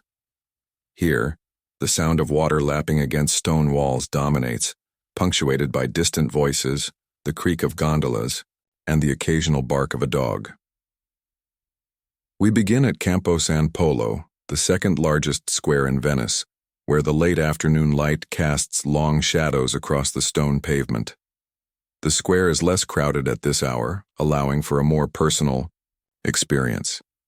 Cafes along the edges prepare for evening service, lighting lanterns and arranging tables. Children chase one another across open spaces, their laughter echoing off the surrounding buildings. Residents move with quiet purpose, carrying groceries, walking dogs, or pausing to chat. The square exemplifies Venice's ability to balance public grandeur with local intimacy. From the Campo, we follow narrow alleys toward the Church of San Polo, a modest yet elegant structure whose interior houses centuries of devotion and art. The high windows filter the fading sunlight onto frescoed walls and marble altars. Even in quiet neighborhoods, Venice offers moments of awe, a reflection of its enduring capacity to blend history, art, and daily life seamlessly. Each church, each palazzo, each bridge contributes to a narrative woven over centuries. Crossing a small canal via a stone bridge, we enter a quieter section of Ruga degli Oresi, where artisan shops and small bakeries line the narrow streets. The smell of fresh bread, roasted coffee, and fragrant flowers fills the air. Residents and shopkeepers greet one another warmly, their voices carrying in the cool evening air. Gondolas glide silently through the canal, reflecting both the fading sun and the soft glow of street lamps. Venice at this hour feels suspended in time, alive yet contemplative, a city that rewards the patient observer. Continuing along the Rio di San Silvestro, we encounter the Palazzo Contarini del Bovolo, famous for its elegant spiral staircase. Its unique architecture draws attention even in this quiet neighborhood. The sunlight reflects off its curved stone and wrought iron railing, casting intricate shadows on the surrounding walls. This small masterpiece reminds us that in Venice, even a single building can transform a street, offering both aesthetic pleasure and historical insight. We wander toward the Fondamenta dei Meloni, a canal less frequented by tourists, where residential life dominates. Laundry swings gently above, cats stretch lazily on windowsills, and gondoliers prepare their vessels for evening tours. The quiet charm of this canal illustrates Venice's dual identity, a city known worldwide for its grandeur and history, yet deeply personal and lived in at the street level. Turning back toward Campo San Giacomo del Rio, we find a vibrant square filled with locals enjoying the late afternoon. Elderly residents sit on benches conversing quietly, while children play in open spaces. Small cafes and gelaterias invite passers-by, offering a warm, friendly atmosphere. The church that gives the Campo its name stands as a focal point, its facade illuminated softly by the fading light. Here, Venice feels intimate, a city of communities intertwined with centuries of tradition. From the Campo, our path takes us toward the Fondamenta della Misericordia, a lively canal promenade in Cannaregio. As the evening light softens, small boats glide along the canal, their reflections dancing on the water. Cafes and restaurants prepare for dinner, lighting lanterns and arranging tables along the water's edge. The scene is vibrant, but not overwhelming, a perfect blend of Venice's energy and elegance. We pause near the Jewish ghetto, a historic area that embodies Venice's resilience and diversity. Narrow streets and tall buildings create a sense of intimacy, while synagogues and small squares reflect centuries of cultural and religious history. Evening light casts a soft glow on the stone facades, highlighting the textures and details that often go unnoticed. The ghetto is a reminder of Venice's complex past, where commerce, art, and community coexist in a delicate balance. Crossing the Rio di San Girolamo, we enter the quieter canals of Castello. Wooden docks creak gently as gondolas pass, and the water reflects the pastel hues of centuries-old buildings. Small artisan shops display Murano glass and hand-painted masks, their colors illuminated by lanterns. Children play near canal edges, while locals carry out evening routines. Venice's charm lies in these intersections of history, artistry, and daily life, where each moment is both ordinary and extraordinary. Finally, we reach the Riva degli Schiavoni, where the city opens, once more to views of the lagoon. Across the water, Giudecca glows in the fading light, while gondolas and vaporetti glide through the calm waters. The Doge's Palace and St. Mark's Basilica shimmer subtly, their facades softened by twilight. The scene is a perfect culmination of Venice's layers, grandeur and intimacy, history and life, movement and reflection. As night approaches, the city seems to exhale, embracing the calm beauty that follows a day of exploration. As twilight deepens, we wander back into Dorsoduro, following the quieter canals where evening light casts long shadows on stone facades. The atmosphere here is reflective, serene, and intimate, a stark contrast to the busy thoroughfares of the Grand Canal. Gondolas glide gracefully along narrow waterways, their passengers silent, taking in the subtle magic of Venice as the day transitions to night. The water reflects a kaleidoscope of colors, golden lights, soft pastels, and the deepening blue of the sky, creating a living painting that shifts with each passing moment. We begin at Campo San Barnaba, a square that embodies Venice's quiet charm. The church, with its simple yet elegant facade, catches the last rays of sun. Locals stroll slowly through the Campo, greeting neighbors or stopping to chat near small cafes. The gentle hum of conversation blends with the occasional clip of a boat's bell and the distant lapping of water, forming a unique soundtrack that is uniquely Venetian. Small children play along the edges of the square, their laughter echoing softly, adding warmth to the tranquil evening. From here, we follow the Fondamenta del Soccorso, a canal lined with modest homes, artisan shops, and quiet cafes. Wooden shutters are closed on some buildings while others reveal glimpses of domestic life within. Flower boxes spill vibrant colors onto the stone walkways, and cats lounge lazily on windowsills. Gondoliers pause briefly to adjust ropes and cushions, preparing for evening tours. The canal is alive yet unhurried, a perfect example of Venice's rhythm of daily life seamlessly intertwined with its waterways. We turn into a narrow alleyway that leads to Campo Santa Margherita, which is now bathed in the soft glow of street lamps.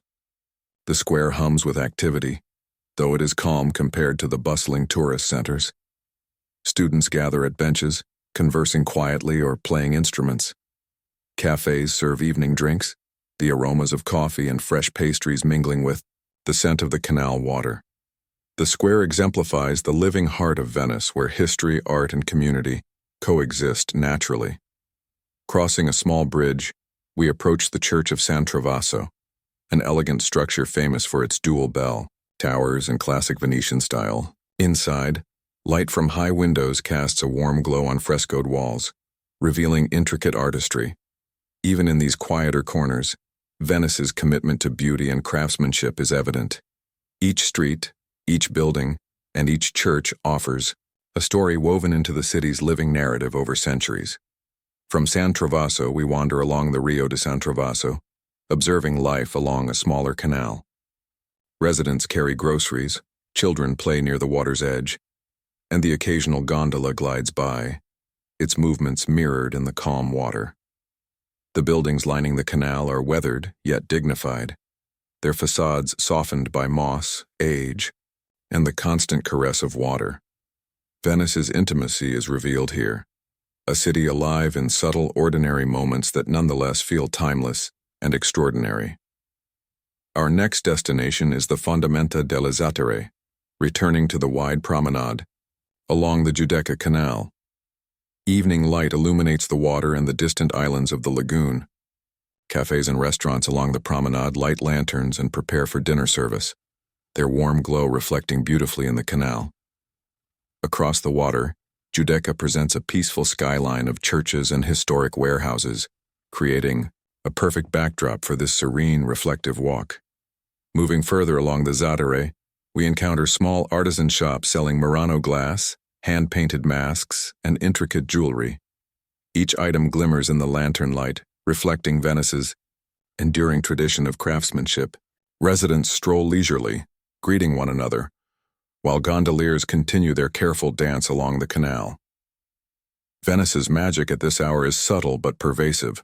Light, water, and human activity blend seamlessly into a living tableau that feels both ordinary and extraordinary. Next, we cross toward the Accademia Bridge, pausing to admire the panoramic view of the Grand Canal in the evening glow. Palaces lining the canal reflect the fading light, their windows glowing softly. Gondolas and vaporetti pass below, creating gentle ripples that transform the reflections into shifting patterns of color and texture. The bridge offers a vantage point to appreciate Venice's unique choreography: water, architecture, and human life in perfect balance, a spectacle unlike any other city in the world.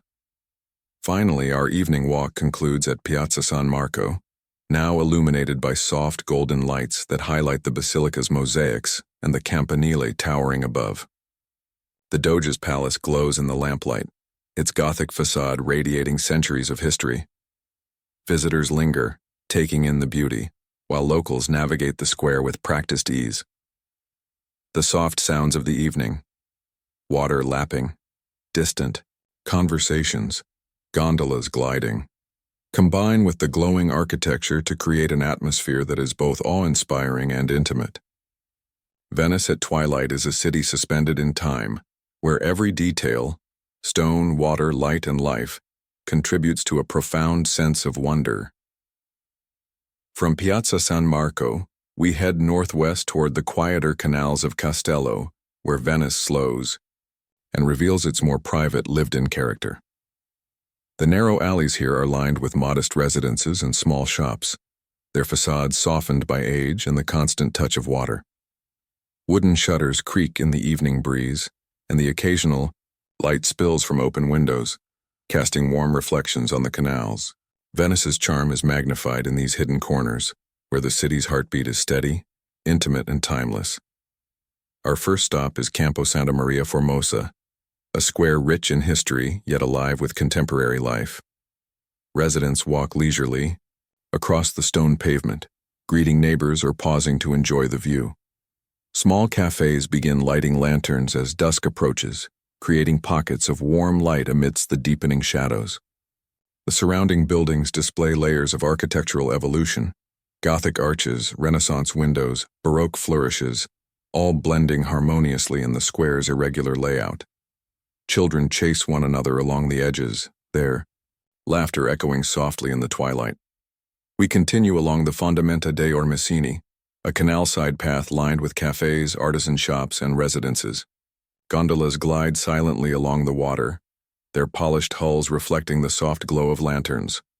Shopkeepers finish arranging displays, showcasing Murano glass, Venetian masks, and handcrafted jewelry. The aroma of fresh bread and coffee mixes with the subtle scent of the canal, creating a sensory experience unique to Venice. Here, history and daily life intersect seamlessly, offering a living portrait of the city's enduring vibrancy. Turning into Rio di San Giovanni, we encounter a narrow canal that reveals the everyday rhythm of Venetian life. Residents carry groceries, cats sun themselves on stone ledges, and the occasional boat passes by, its movement reflected perfectly in the still water. The buildings are weathered but dignified, their colors muted by centuries of exposure. Venice's intimacy is on full display here, where ordinary moments, a conversation on a doorstep, a gondola gliding past, are elevated into something timeless and poetic. From Rio di San Giovanni, we enter Campo San Giacomo dell'Orio, a larger square known for its relaxed charm. Local cafes serve evening drinks, filling the air with the gentle murmur of conversation and the occasional clink of glass. Children play in open spaces, while elderly residents sit on benches, observing the square's subtle activity. The church stands as a focal point, its facade illuminated by the soft evening light. This campo embodies Venice's dual identity, a city of history and grandeur, yet deeply rooted in intimate lived-in spaces. Crossing a small bridge, we follow the Fondamenta della Misericordia, along a canal lined with restaurants and small shops. Evening light reflects on the water, creating a shimmering mosaic of color and texture. Gondolas drift by, their oars tapping gently against stone, while locals and visitors alike stroll along the promenade. The scene is lively yet tranquil, demonstrating Venice's remarkable ability to balance energy with serenity. Next, we approach the Jewish ghetto, a historic district that speaks to Venice's layered history. Narrow streets rise between tall buildings, creating a sense of intimacy and seclusion. Lanterns light the way, casting soft shadows on centuries-old walls. Synagogues peek through modest facades, a reminder of the community's enduring presence and resilience. Walking here at dusk, the blend of history, culture, and quiet life evokes a profound sense of connection to Venice's past. We cross the Rio di San Girolamo, entering smaller canals that offer glimpses of Venice's residential charm. Wooden docks creak underfoot, laundry flutters in the evening breeze, and children's laughter punctuates the gentle rhythm of daily life. Gondoliers navigate these narrow waterways with practiced precision, their movements reflecting centuries of tradition. Venice's magic is evident in these quieter corners where the city's beauty is both immediate and timeless. Returning to the Riva degli Schiavoni, we witness the city opening to the lagoon as night falls. Across the water, Giudecca glows softly, the outlines of churches and warehouses visible in the evening light. Gondolas glide along the canal, and the lamplight casts golden reflections on the water. The Doge's Palace and St. Mark's Basilica radiate a subdued grandeur, their illuminated facades mirrored perfectly in the still canal.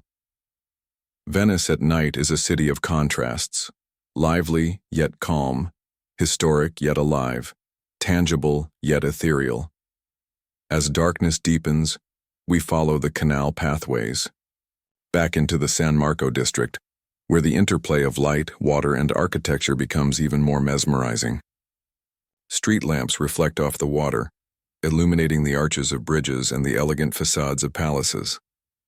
Soft sounds of gondolas, distant music, and murmured conversations create a gentle symphony. Here, Venice's magic is palpable. A city where centuries of history, artistry, and life converge into a living, breathing masterpiece. As night settles over Venice, the city transforms into a luminous tapestry of reflections, shadows, and quiet life. We return to the heart of San Marco, where the soft glow of lamplight illuminates the historic squares and canals. The Doge's Palace, St. Mark's Basilica, and the Campanile cast long, elegant reflections on the water, creating a serene atmosphere that contrasts with the bustling energy of daytime. Walking through these iconic areas after dark allows a deeper sense of connection to Venice's timeless beauty. Our first stop is the Riva degli Schiavoni, where the lagoon spreads out before us, glimmering under the evening sky. Gondolas glide silently across the water, their polished hulls reflecting the lights from the palaces and piers. The gentle motion of water against stone creates a subtle, meditative rhythm, while the distant hum of conversation adds warmth to the scene. Venice at night is a city of subtle energy, alive yet tranquil, where every sound and reflection becomes a part of the evening's story. Turning into the alleys of Castello, we follow narrow canals illuminated by lanterns.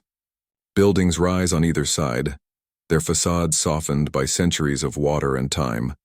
Wooden shutters creak as evening breezes pass through, and flower boxes spill vibrant colors onto the stone walkways. Cats slink along ledges, observing quietly, while gondoliers prepare their vessels for evening tours. Here Venice reveals its intimate side, a city lived in and loved by its residents, where every canal and bridge tells a story of centuries past. We pause at Campo Santa Maria Formosa, now bathed in golden lamplight. The square hums gently with local life. Children play quietly, neighbors converse, and small cafes serve evening drinks. The church stands elegantly, its facade reflecting in puddles of water left by the day's earlier tides. The irregular layout of the Campo, surrounded by Gothic and Renaissance buildings, highlights Venice's organic development over centuries. This square, like many in Venice, is a microcosm of the city, a balance of history, art, and everyday life. Continuing along the Fondamenta dei Ormesini, we pass canals lined with small cafes, artisan shops, and modest homes. Lanterns reflect on the water, creating a shimmering path for evening strolls. Gondolas glide past silently, their oars tapping lightly against stone, adding a gentle rhythm to the serene night. Residents and visitors mingle effortlessly, the canal acting as both street and stage. Venice's enchantment is evident in these moments where movement, light, and reflection converge in perfect harmony. Crossing a small bridge, we enter the Jewish ghetto, where narrow streets and tall buildings create a sense of intimacy and history. Lanterns cast long shadows on stone walls, highlighting centuries-old textures. Synagogues and small squares emerge quietly, telling stories of resilience and community. Walking through these streets at night evokes a deep appreciation for Venice's layered history, where cultural, religious, and human experiences intertwine seamlessly with the city's architecture and waterways. Our path leads to Rio di San, Girolamo, a quieter canal where life slows as night deepens. Wooden docks creak softly as gondolas pass and residents carry out evening routines. Laundry flutters above, cats stretch on windowsills, and small boats glide past. The reflections on the water create an almost dreamlike effect, turning the ordinary into the extraordinary.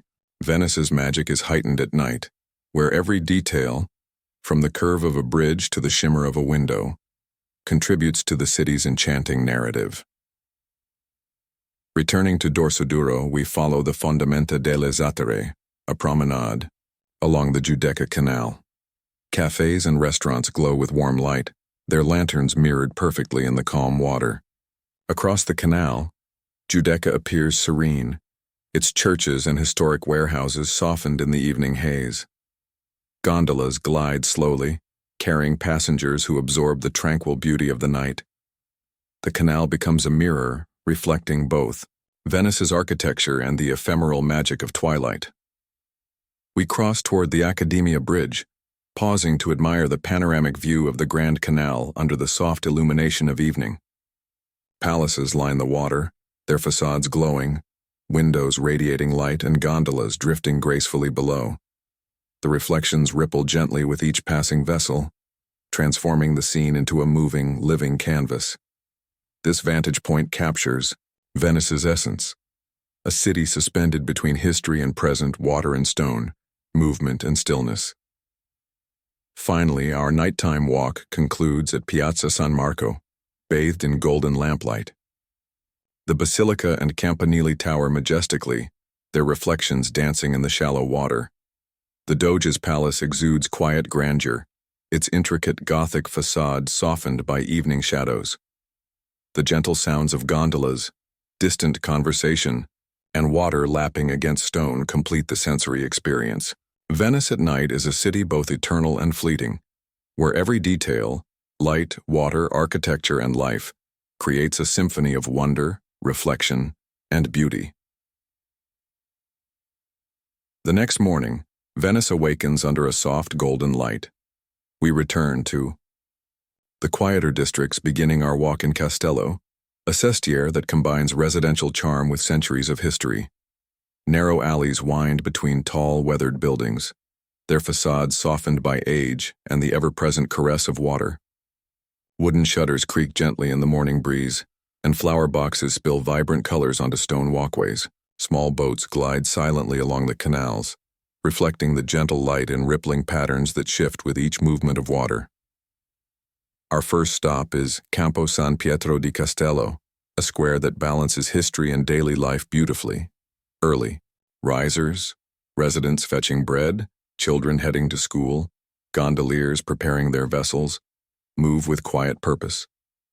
The Basilica di San Pietro di Castello, dominating one side of the Campo, catches the morning light on its pale stone facade.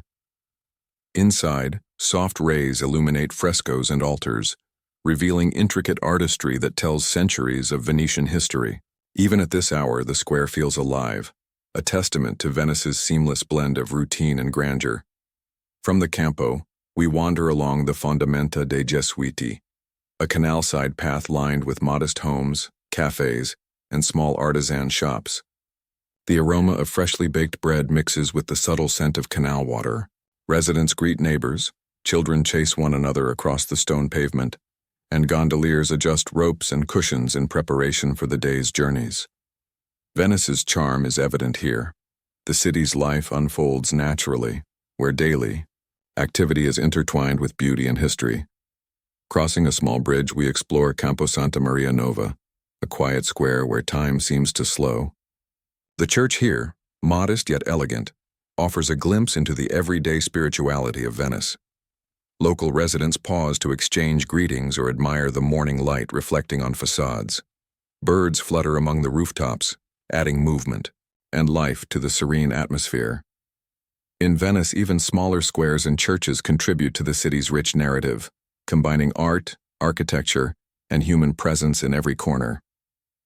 Moving along the Rio de la Misericordia, we observe a canal lined with residences and small cafes.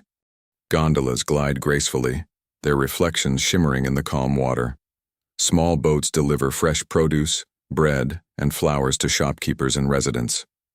Venice's unique relationship with its waterways, both functional and beautiful, becomes clear. Every ripple in the canal, every reflection of a window, and every soft creak of wood is a note in the city's symphony of life.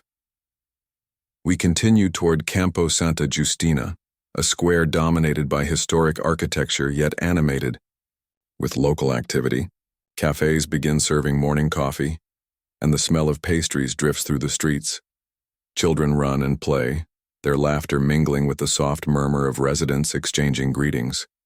Buildings surrounding the Campo display Venetian, Gothic, Renaissance, and Baroque elements, highlighting the city's layered history. Here, the interplay of past and present, light and shadow, human life and architecture, is perfectly visible. Our path leads to the Fondamenta delle Zattere, the promenade along the Giudecca Canal, where Venice opens onto expansive water views. The morning sun illuminates the distant island of Giudecca, its churches and warehouses glowing softly. Gondolas and small boats glide along the canal, their movement creating gentle ripples that transform reflections into a living mosaic. Cafes and restaurants along the promenade prepare for breakfast, lighting lanterns and arranging tables, their warm glow mirrored on the water. Crossing toward the Accademia Bridge, we pause to admire the Grand Canal in the morning light. Palaces line the water, their facades reflected in the gentle undulations below. Gondolas drift silently, while larger vaporetti move with steady rhythm, ferrying passengers along the historic thoroughfare. The scene is both dynamic and serene. Venice's unique choreography of water, architecture, and human presence is evident in every movement, every reflection, and every glimmer of light. Next, we explore the Dorsoduro district, wandering narrow alleys and small bridges that reveal hidden squares and quiet canals. Artisan shops display Murano glass, Venetian masks, and handcrafted jewelry, each piece catching the morning light. Residents carry groceries, children walk to school, and cats lounge on windowsills. Venice's magic is apparent in these intimate spaces, where daily life unfolds in harmony with centuries of architecture and waterway design.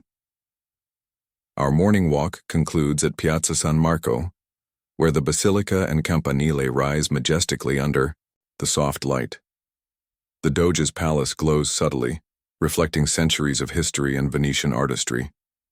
Tourists and locals begin to fill the square, yet the morning atmosphere retains a quiet, contemplative quality. Venice is fully revealed here, a city of grand vistas and intimate corners, of water and stone, of history and living, breathing life. As the morning unfolds, we leave Piazza San Marco behind and venture into the quieter streets of San Polo, a district rich with history, artisan shops, and local life. Narrow alleys twist between tall, centuries-old buildings, creating a sense of intimacy and mystery. The sunlight filters softly through the upper stories, illuminating stone facades and casting intricate patterns on the canals below. Gondolas glide gracefully, their oars creating gentle ripples that dance across reflections of pastel walls. Our first stop is Campo San Polo, the second largest square in Venice. Early risers move through the space.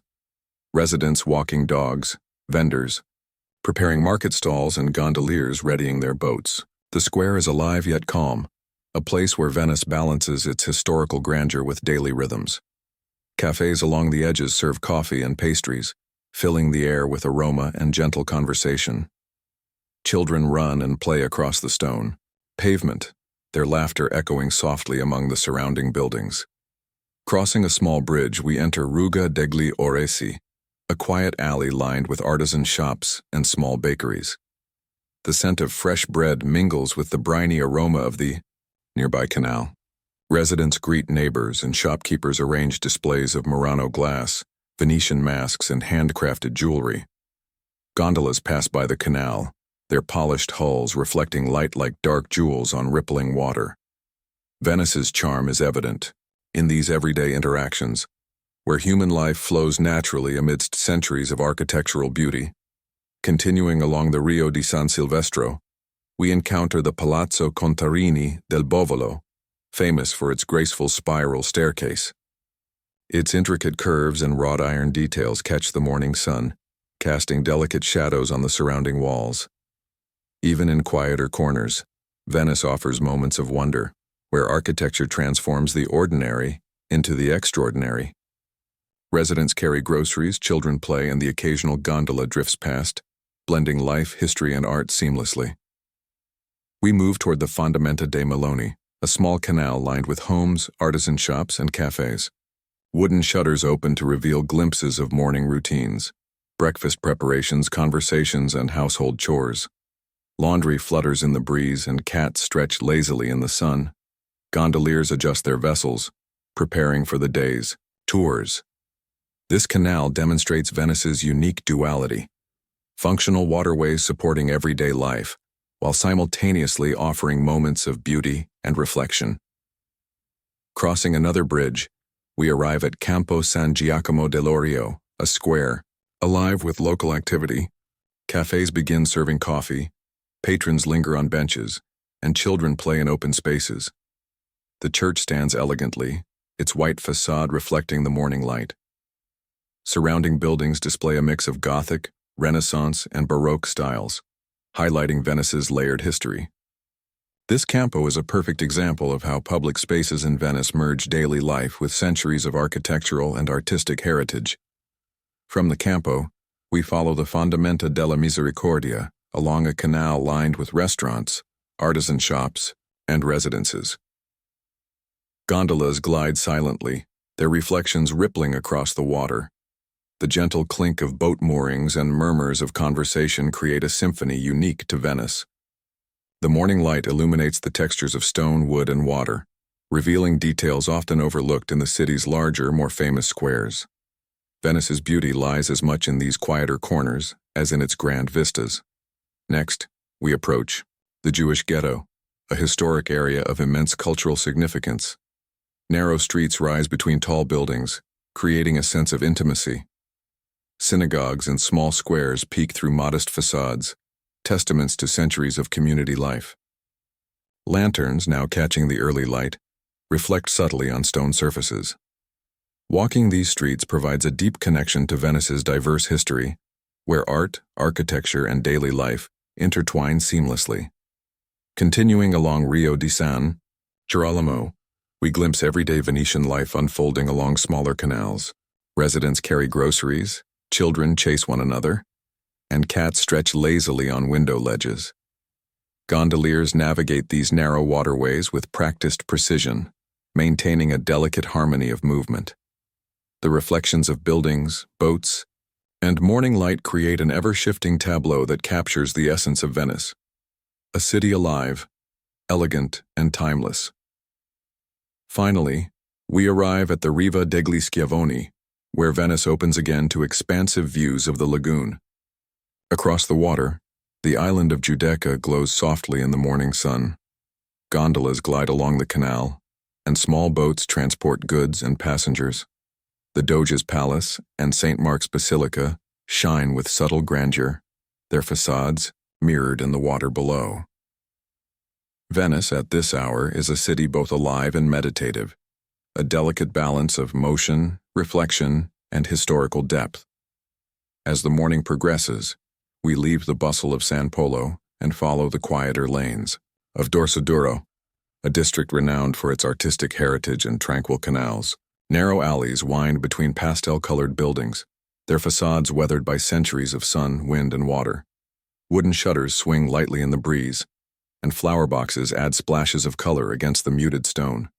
Small boats glide silently through hidden canals, reflecting light in shifting patterns that change with each gentle ripple. Venice at this hour feels intimate, almost private, as if the city is revealing its most cherished corners. We begin at Campo Santa Margherita, a lively square that hums with energy even in the morning. Students linger with coffee, musicians practice, soft melodies and vendors arrange fresh flowers and artisanal goods.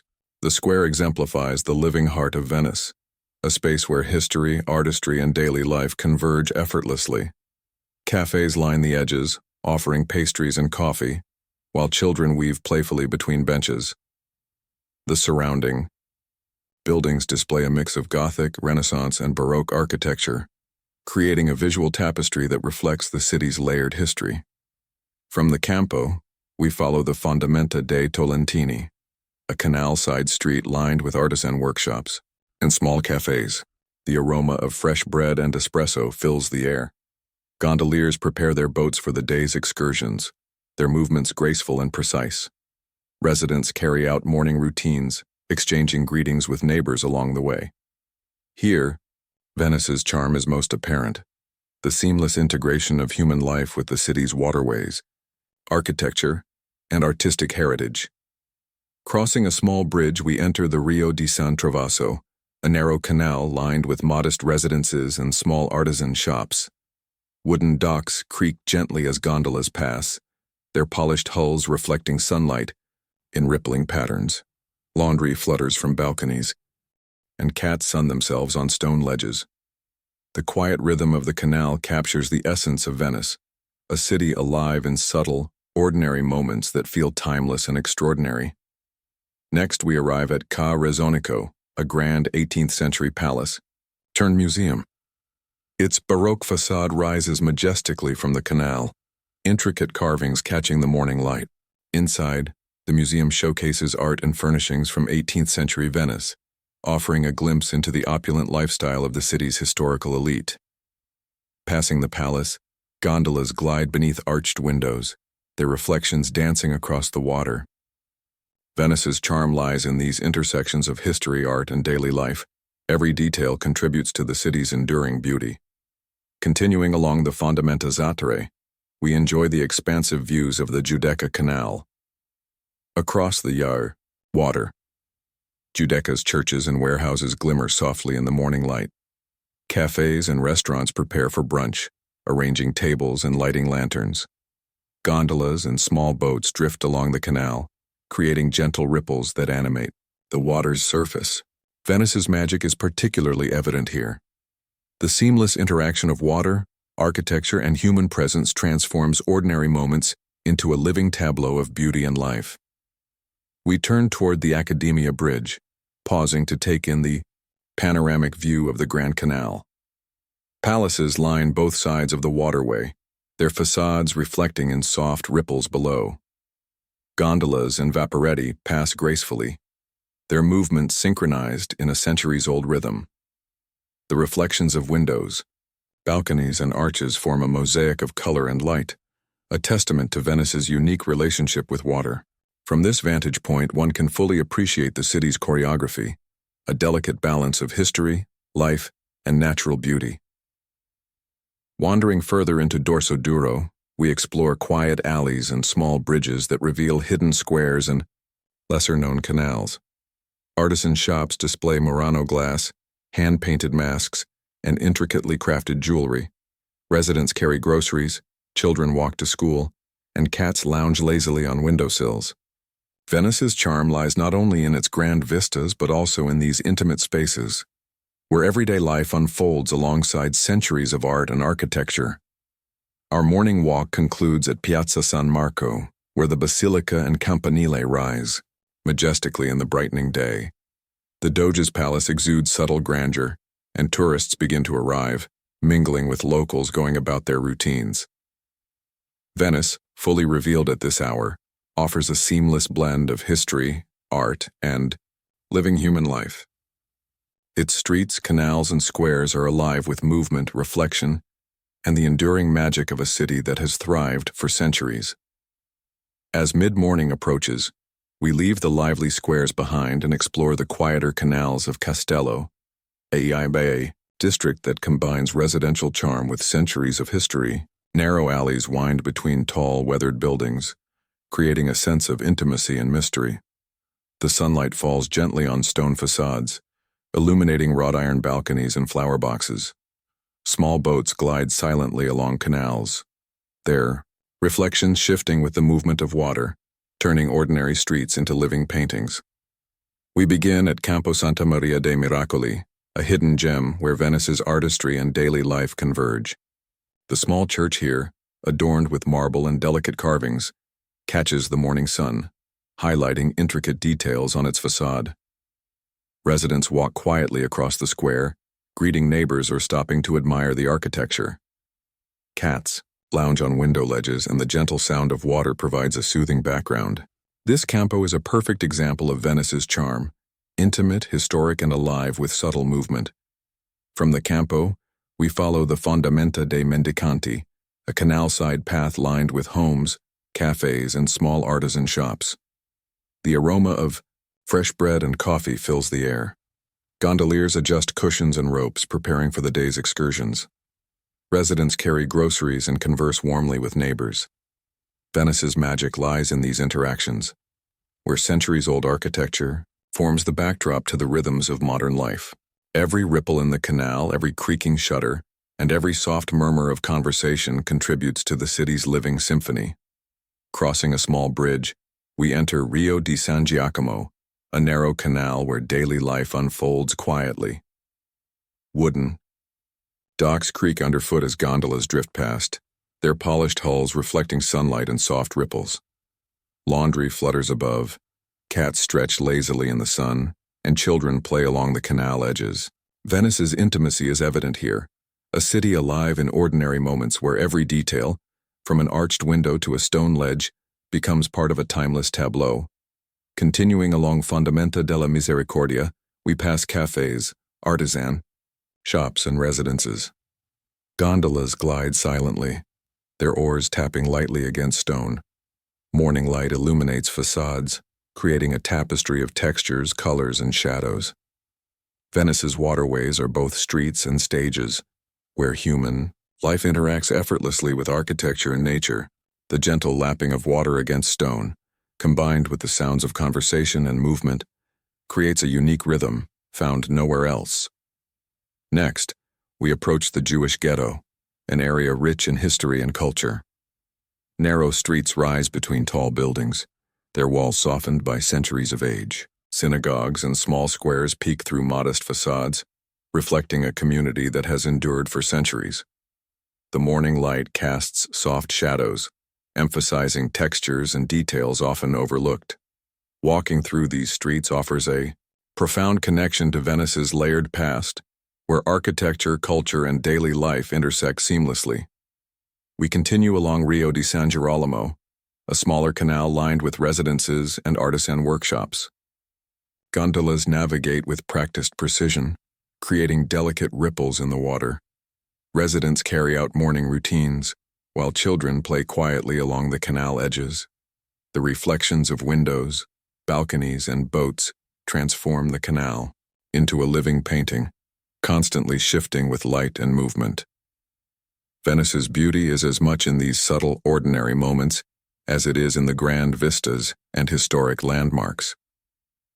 Returning to Dorsoduro, we follow the Fondamenta Zattere, enjoying expansive views of the Giudecca Canal. Across the water, Giudecca's churches and warehouses catch the morning sun, glowing softly. Cafes and restaurants prepare for brunch, arranging tables and lighting lanterns. Gondolas and small boats drift along the canal, creating gentle ripples that animate reflections of buildings and sky. Venice's magic is particularly evident. Here, light, Water and human activity combine to create a living, breathing work of art. We cross toward the Accademia Bridge, pausing to admire the Grand Canal from above. Palaces line the waterway, their facades mirrored in the gentle ripples below. Gondolas and vaporetti pass gracefully, their movement synchronized in a centuries-old rhythm. The reflections of arches, balconies, and windows form a shifting mosaic of color and light. This vantage point captures Venice's essence, a city where history, life, and beauty coexist in perfect harmony. Finally, we conclude this section with a return to Piazza San Marco, where the basilica and campanile shine in the bright morning light. The Doge's palace exudes quiet grandeur, reflecting centuries of Venetian artistry. Tourists begin to arrive, mingling with locals navigating their daily routines. Venice is fully revealed here, a city of grand vistas and intimate corners, of water and stone, of history and living life intertwined. As late morning settles in, Venice takes on a gentle golden hue. We return to San Marco, wandering through side streets that reveal quieter corners beyond the main squares. Narrow alleys lead to hidden canals, where reflections shimmer in the sunlight and the sound of water lapping against stone walls forms a soft, constant rhythm. Wooden shutters creak lightly, and flower boxes add bursts of color against centuries-old stone facades. Venice at this hour feels intimate, almost secretive, as if the city is revealing its private moments. Our first stop is Riva degli Schiavoni, where the lagoon spreads out before us in a vast expanse of light and water.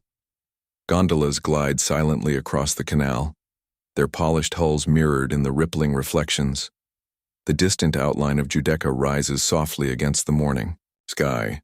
Tourists begin to arrive, yet the space retains a sense of calm elegance. The interplay of water, architecture, and human life creates a scene both dynamic and meditative. Quintessential Venice. Turning into the alleys of Castello, we explore streets lined with residential buildings and small artisan shops. Wooden doors and windows reveal glimpses of daily life. Breakfast preparations, quiet conversations, and children heading to school. Cats stretch lazily on window ledges while gondoliers maneuver their vessels with practiced ease. The quiet charm of these alleys exemplifies Venice's unique rhythm, a seamless balance of history, daily life, and artistry. We pause at Campo, Santa Maria Formosa, a square that blends history, artistry, and modern life.